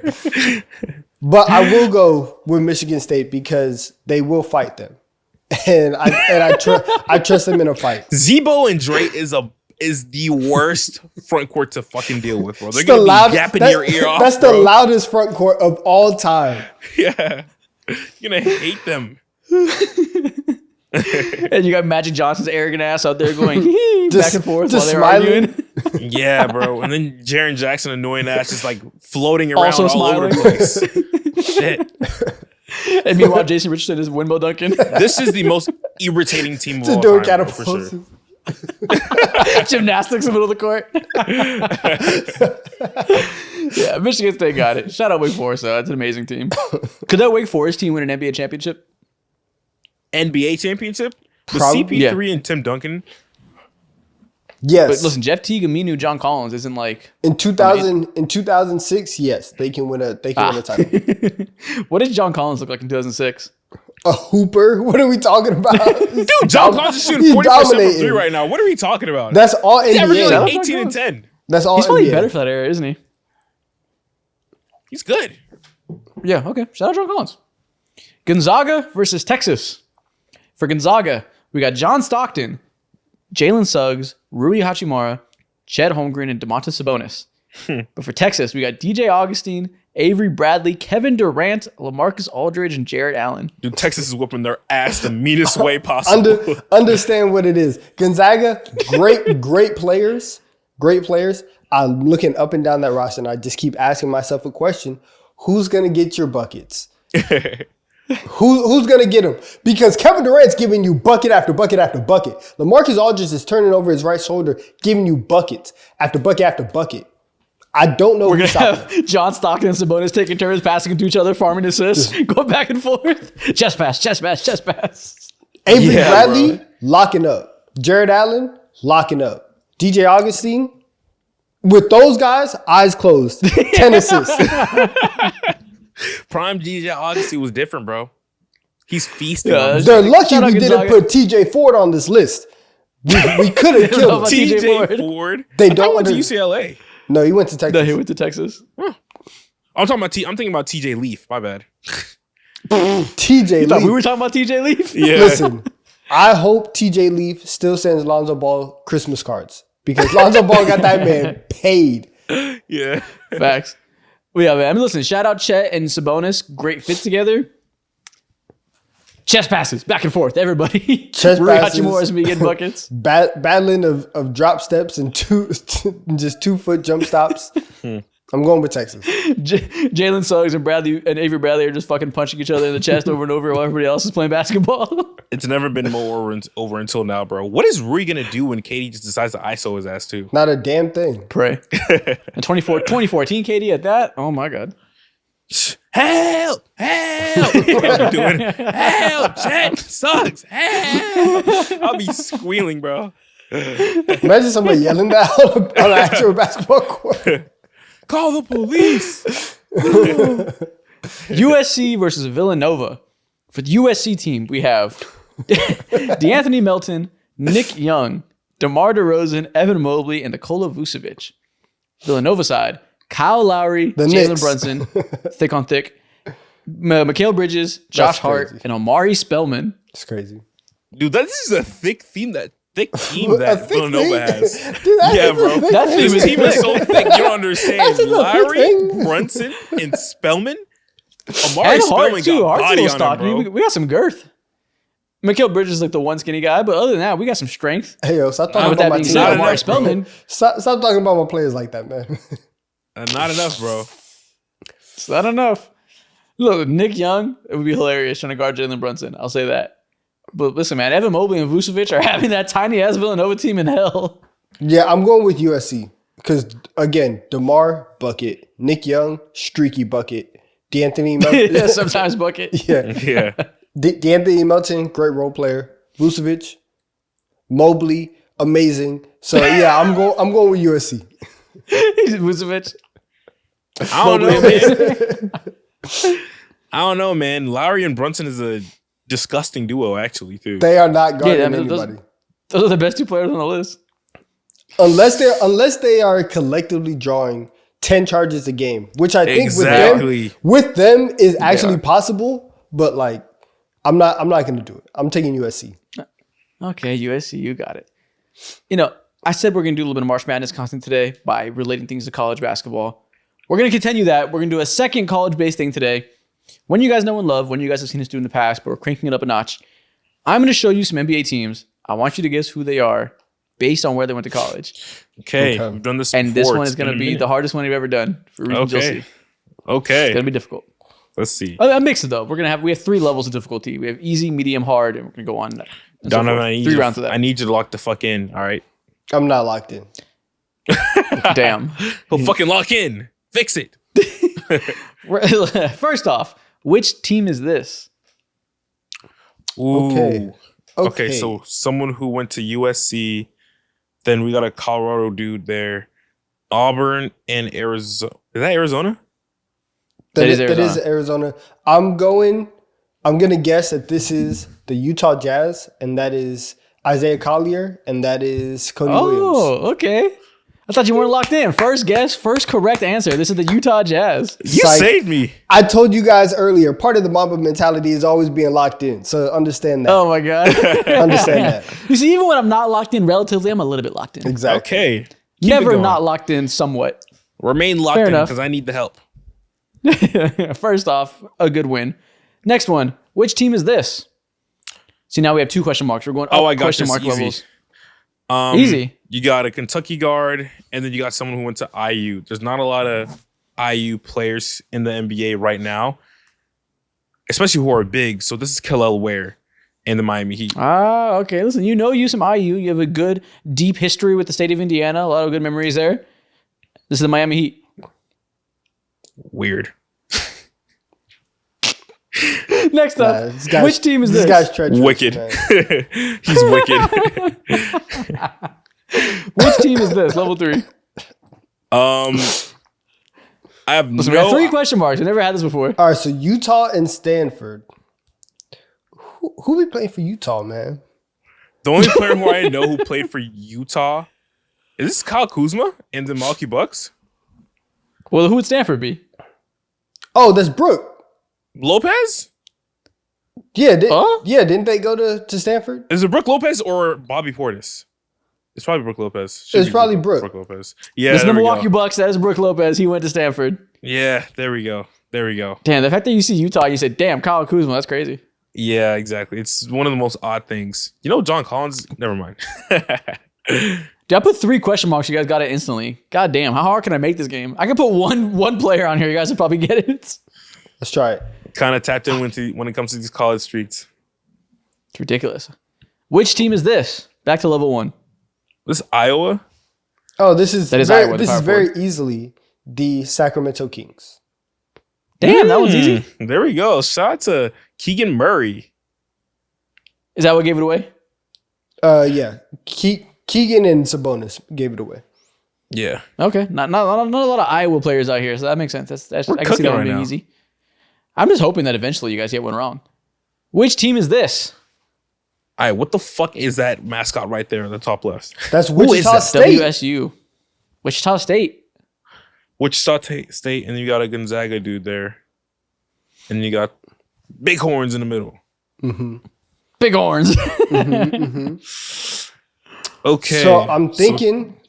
This is a tricky That- one. I'm praying you guys gotta get at least one wrong guess here. So I think I'm off a little bit, but Wichita State. what I'm guessing right now is that the 5 is Jackson Hayes, and that the 4 is Rui, and that this is the Los Angeles Lakers. Oh my God, get one wrong. This is the Los Angeles There we go. Lakers. I thought I would trick you up by putting Austin Reeves first college and not Oklahoma. Damn. Yeah.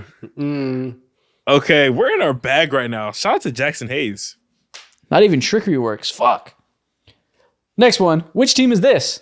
Level 3, we got 3 question marks. TCU, and then what's this team? That's Washington State. Nope. TCU and Washington State. It's a very it's a Don't very- tell me you know this one. This is hard. I feel like I have a team to mention just because I know this player went to TCU and he plays this position too. When it comes to Washington State, I'm not 100% sure if this guy's there. The only guy that I know from Washington State is Clay. I'm not so that there's that. I'd be forgetting who went to TCU and actually played on their squad. Desmond Bain, the Memphis Grizzlies. This is Desmond Bain and the Memphis Grizzlies. Perfect. Not a single wrong guess today through 6 rounds. Jesus Christ. I'm unbeatable. We're like that. Next up, which team is this? Bitch ass team. Damn. God damn. Everybody blue blood in this bitch. Damn. Fuck. It's a bitch ass team. Yeah. All these Bunch kids of got pretty it. boys. Duke Biggs. Okay, this could be fucking anybody. So yeah, but for audio listeners, 2 Dukes, 2 Kentuckys. That's it. point guard, Duke, Kentucky, and center Duke. Duke. And your wing is Kentucky too. Yeah, again, all blue bloods. But if we're trying to, Could this be Go the ahead. Dallas Mavericks?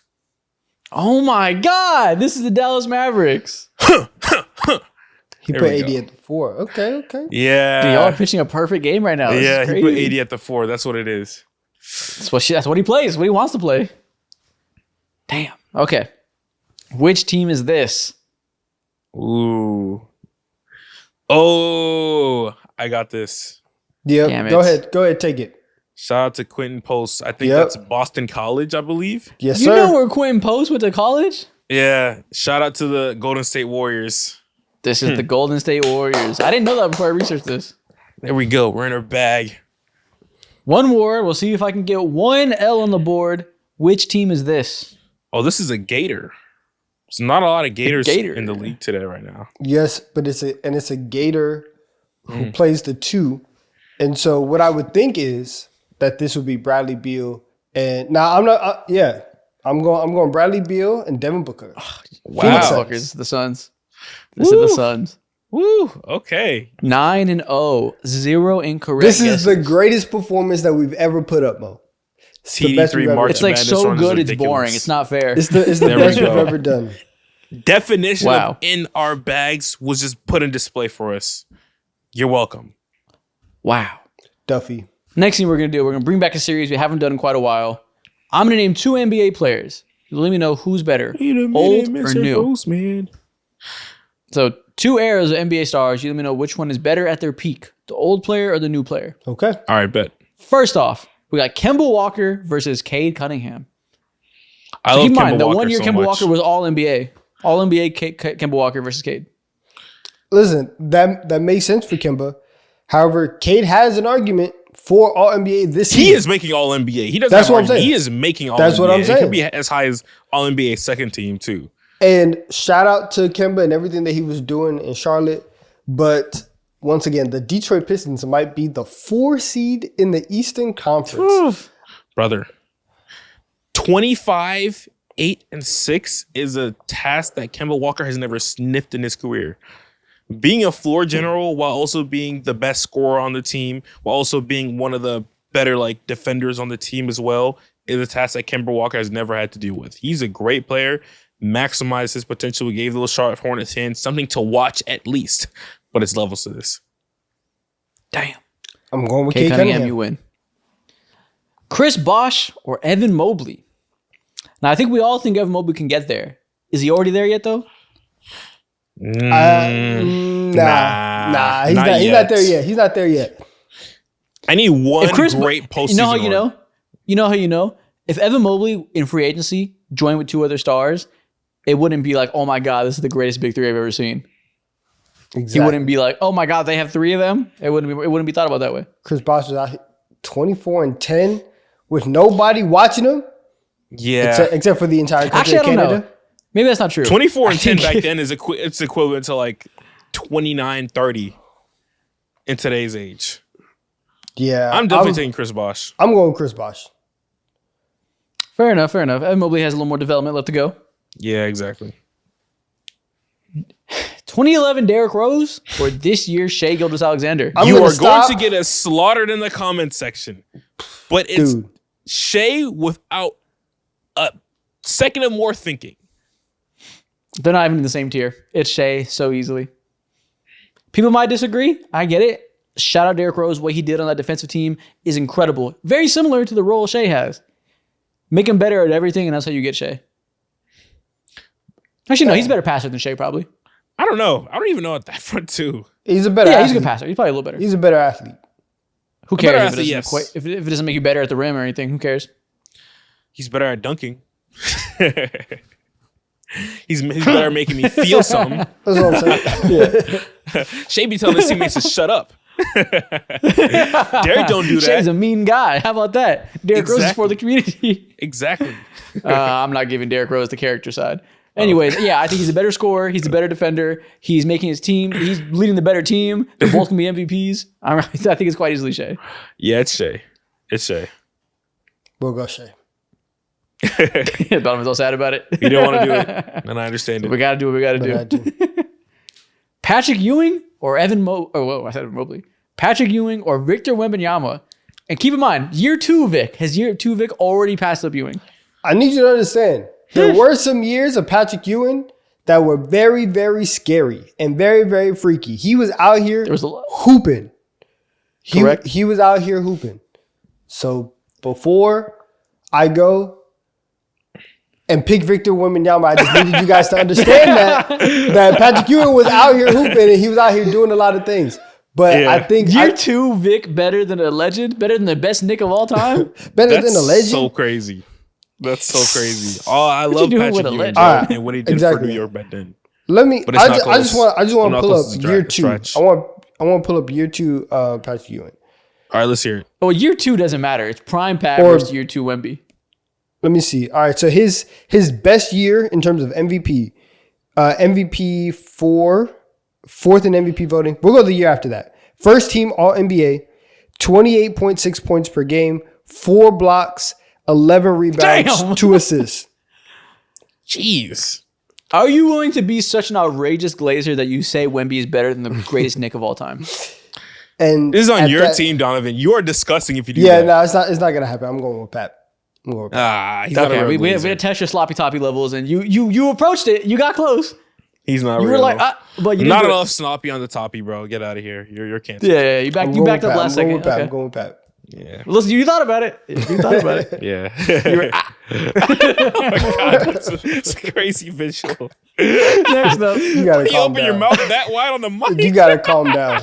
Why was your mouth that wide open? Kobe Bryant or Nikola Jokic? You need to stop making these PowerPoints. So, like, 1 year peak versus 1 year peak. Are you willing to say, listen, some people were saying Jokic is having one of the best offensive peaks of all time. All right, that's cool. That's cool, and I'm very happy for Nikola And obviously Jokic. Kobe's like legacy, his body of work is much better. But 1 year peak versus 1 year peak, who's better? Kobe. I mean, woo, my bad. Yeah, exactly. Someone should have slapped me silly. Deep Hands down off in 'cause your it's Nikola soul, Jokic. in your gut, in No. your deepest subconscious, you know. I'm You not even know right in the mind Kobe most of the Bryant. time, Donovan. You know this. I meant to say Nikola Jokic, and you're trying No. to take advantage of me right now, bro. You know it's what Jokic. Kobe Bryant did for the game. You know what he produced. You know how good he was at his peak. And that's why you say Kobe Bryant over Nikola Jokic. So you're going to say Kobe. I say Kobe. That's 2-1. I don't care what Isaac says. Kobe Bryant better than Nikola Jokic. It's Jokic, and you're not going to do anything goddamn. about it. See, If you wanna do somebody. when you don't think, you just feel that Kobe's better. And you know it. Get the fuck out of here. You know. I don't know. You know. See, and that's the thing. You may not know that you know, but you know. There you go. Well, you, damn. You know too much. And knowing too much is not good. I'm a knower. I thought you were a feeler. I'm a knower. Now and you're a knower. Which one? Listen, both. You know what I'm saying? I know that I feel stuff. You know what I'm saying? I know that. You feel stuff. I know that. I'm going with Kobe Bryant. We got Oh a my split gosh. decision here. I'll keep my opinion to myself. Comments can decide. Okay. Next one. Vince Carter versus Anthony Edwards. This is such a good comparison. It's honestly not though. It Why really not? is like because like if you close your eyes and somebody tells you like, oh yeah, these two guys like they jump high, you're like, okay, cool. But then if you watch the games, I do think that like Anthony Edwards is better than Vince Carter. Yeah, I think it's fair to say his scoring bag's a little. Actually, I don't know. His mid-range game isn't that great yet. Like Anthony Edwards has everything needed. He will be better. Maybe there's an argument that Vince Carter's best year when he's a little older and mature. Maybe you could say that's still better than what we've seen from Ant yet. Vince Carter's best scoring year, I'm pulling it up. His peak scoring year was 27.6. That's a lot of goddamn in like points 2004. right there. That's pretty good. That's In like insane. in 2001. Damn. That might as well have been 33 points in today, bro. Now I'm going with Anthony Edwards. It's 27 points on 22 shots. I'm going with Anthony Edwards. Damn, Okay, bro. fair enough. Vince Carter was 30 years old in 2007. That's insane. Holy fuck. Damn. Ben Wallace versus Rudy Gobert. This is hilarious. It's the same player. Who would survive in the league today? Well, Gobert's alive and well. Yeah. Rudy's in the league right now. But who would survive better? Who would be more alive? What's that meme? Actually, I can't even say it. But this is the flirting versus harassment meme. People like it from Ben, hate it from Gobert because the aura difference is huge. Pick your choice. They're the same. I'm going with Ben Wallace. Ben Wallace has unlimited dog. And even if you would like to say that Rudy Gobert has some dog in him, that's cool. He doesn't have as much dog as Ben Wallace. And I'm going solely leaning towards based Rudy on Gobert. I'm going Have you solely seen- based on the amount of dog that they have in them. You don't appreciate the nitty and gritty things, bro. You don't appreciate the screen I setting that Rudy Gobert don't appreciate provides. nitty gritty, but I'm going with Ben Wallace. Ben Wallace is the definition of nitty gritty. You know what's crazy? Gobert sucks offensively. He might be better offensively than Ben Wallace. Exactly. Do you know his free throw percentage genuinely? It's like 45% at one point, bro. This shit is disgusting. Nah, man, that's fine. That's fine. Understand? You won a championship with 45% free throw percentage. Like, you don't understand how And he was nasty the it best is. player. Dog, understand what Ben Wallace was doing. Ben Wallace, 45% from the free throw line. He's like 6'10". He's like 6'9", right? He's a Four-time DPOY. 41% shooter from the free throw line. Four-time DPOY at 6'9", playing center. I'm taking Ben Wallace every time. And even if, like, I don't care what the percentages say, when I watch them both play offense, it looks the same. They both look bad at offense. So you're going with Ben Wallace because he's smaller? It's more impressive. It's cooler? It's more impressive. Okay. Fair enough. Scottie Pippen versus Jason Tatum. This is interesting. Scottie Pippen obviously has the resume. Guess what? Being the sidekick to the GOAT. It's Jason not Tatum interesting. has... It's not interesting. You're right. You're right. It's not interesting. Jason Tatum's better. He's much better. Like, shout out to Scottie. Great number 2, right? You helped out Michael Jordan in the best ways possible. You are not Jason Tatum. People love to the biggest thing people say, the one year that MJ was gone, Scottie was like 3rd or 4th in MVP voting.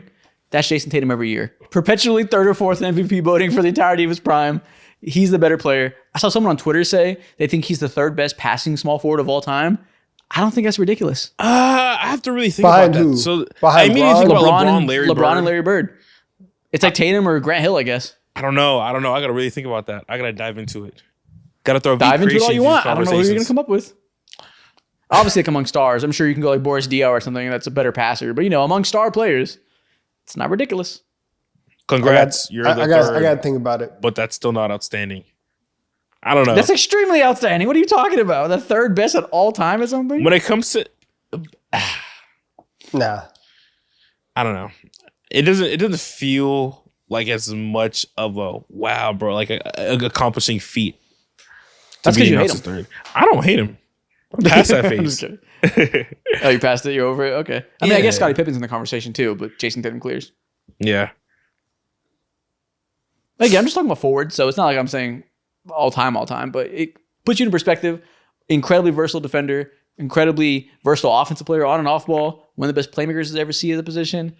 It's Jason Tatum. Damn, the playmaking bar must be... It sounds like I'm hating. I was about to say, playmaking bar is low.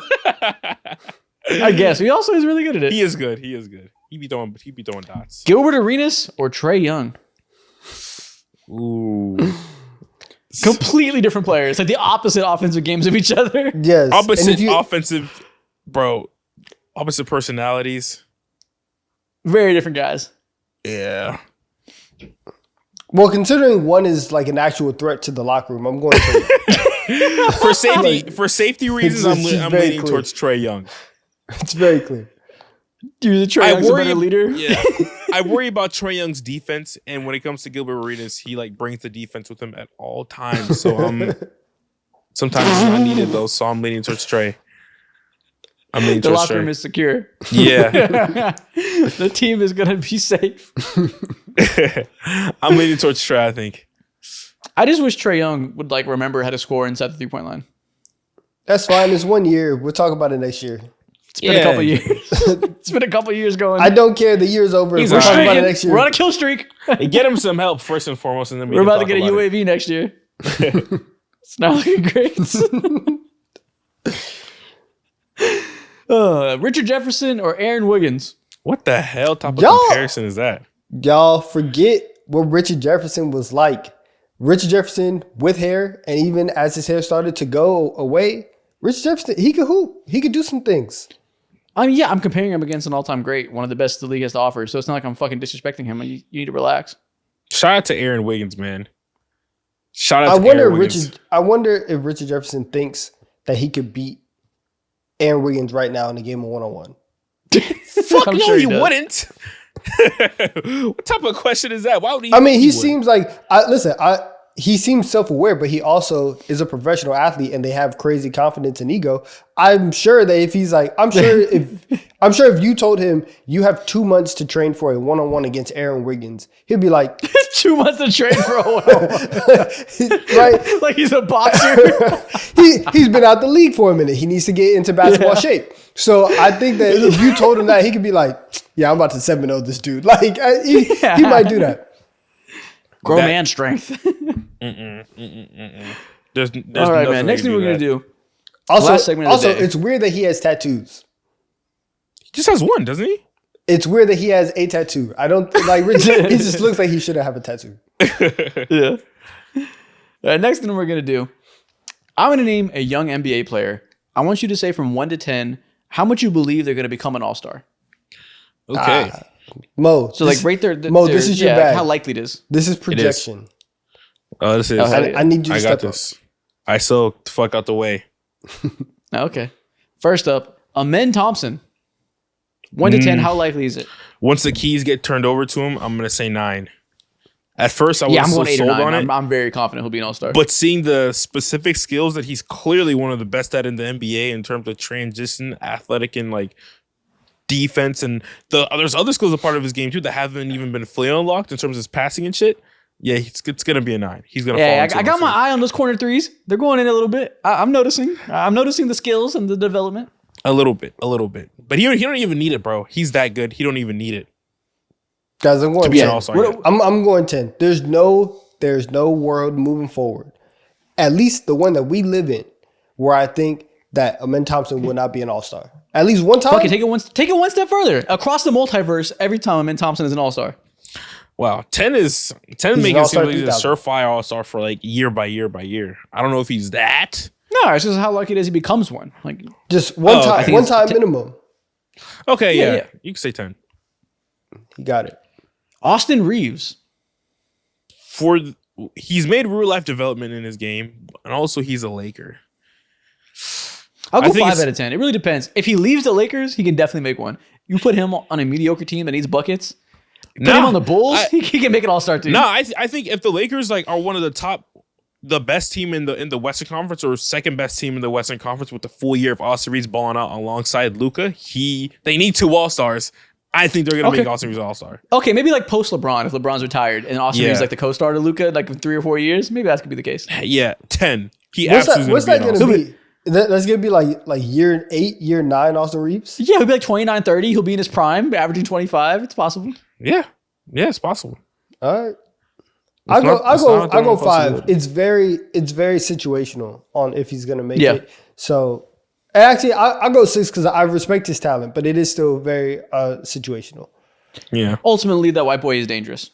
Exactly. Yes. For a long time.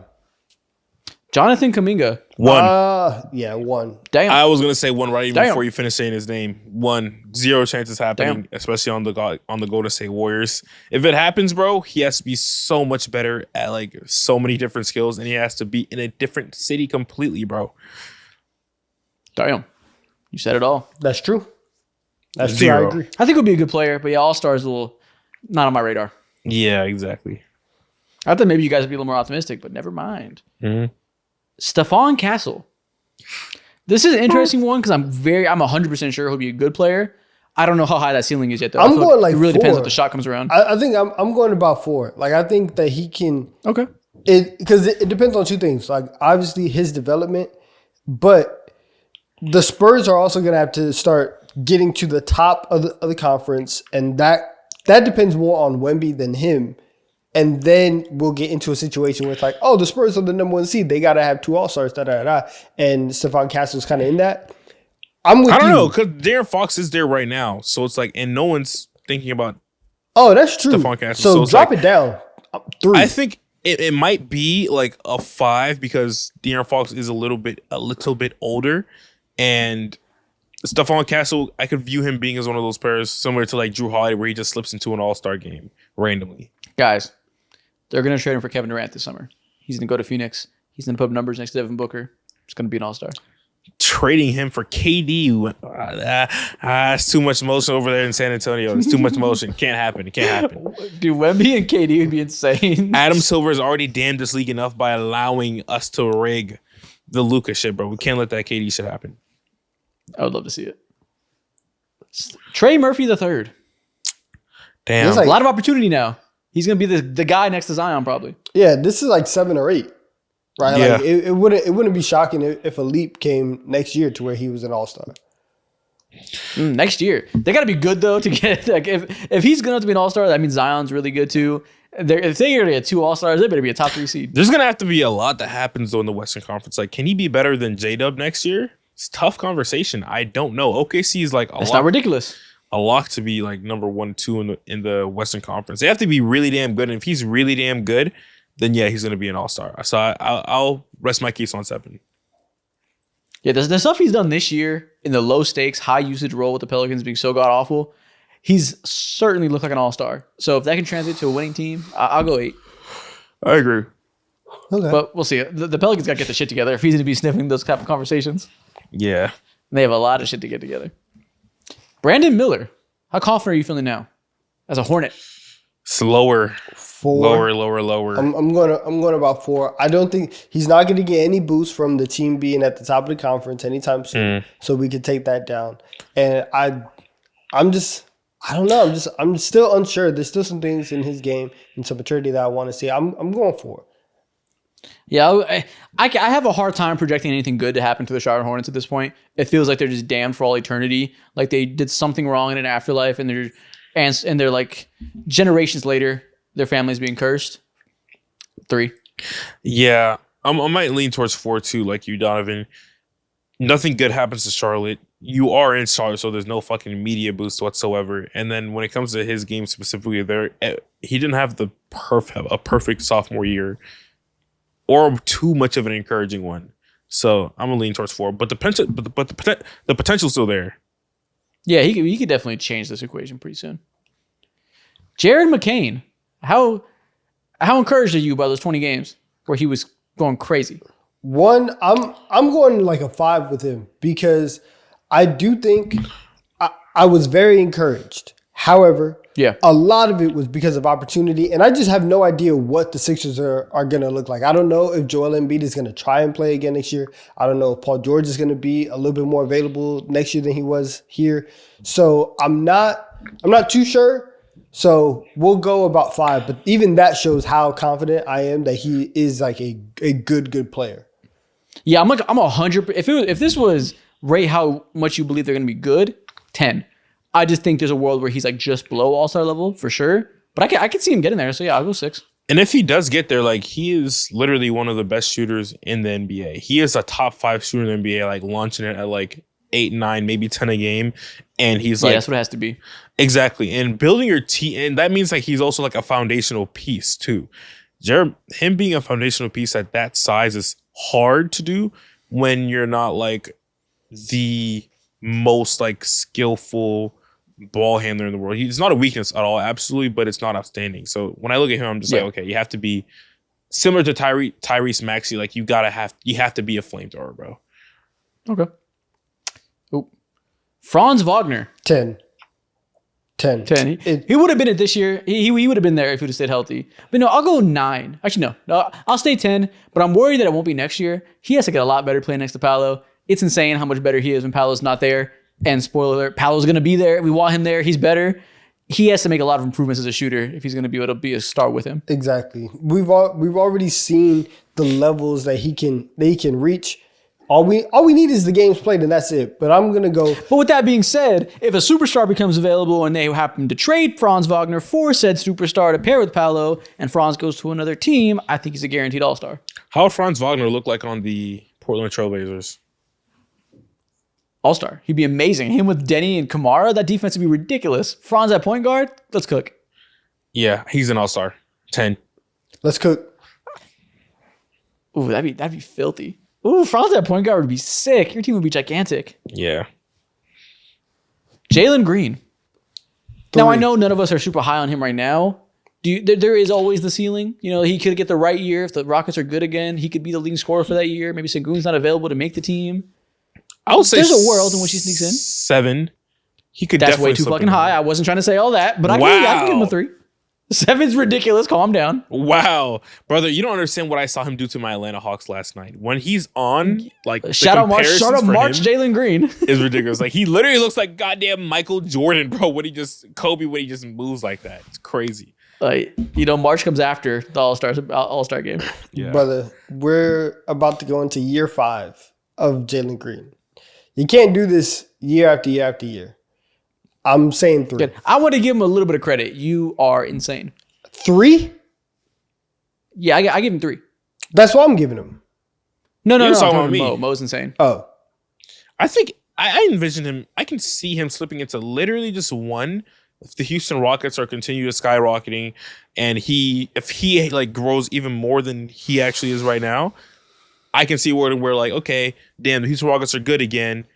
Sengun was an all-star last year. His stats are still Let's give it to Jalen Green. 7 feels a lot higher than I could see him slipping in. Pause. That's like that. 7 is like I think he's good enough for sure. I think the Houston Rockets are good enough, and then that way, like someone has to follow through. Yeah. Okay.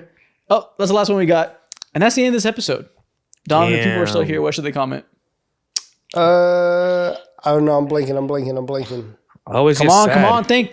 Sign up for the Mamba Mentality course. What? $20 a month. Mo, what should people comment if they're here? See, people be hating. You got to get it to 10K. Think about it, bro. You're going to have to get at least 10K. Wait, at least 10,000. At least 10,000. Comment, we need at least 10,000. We'll see y'all next week.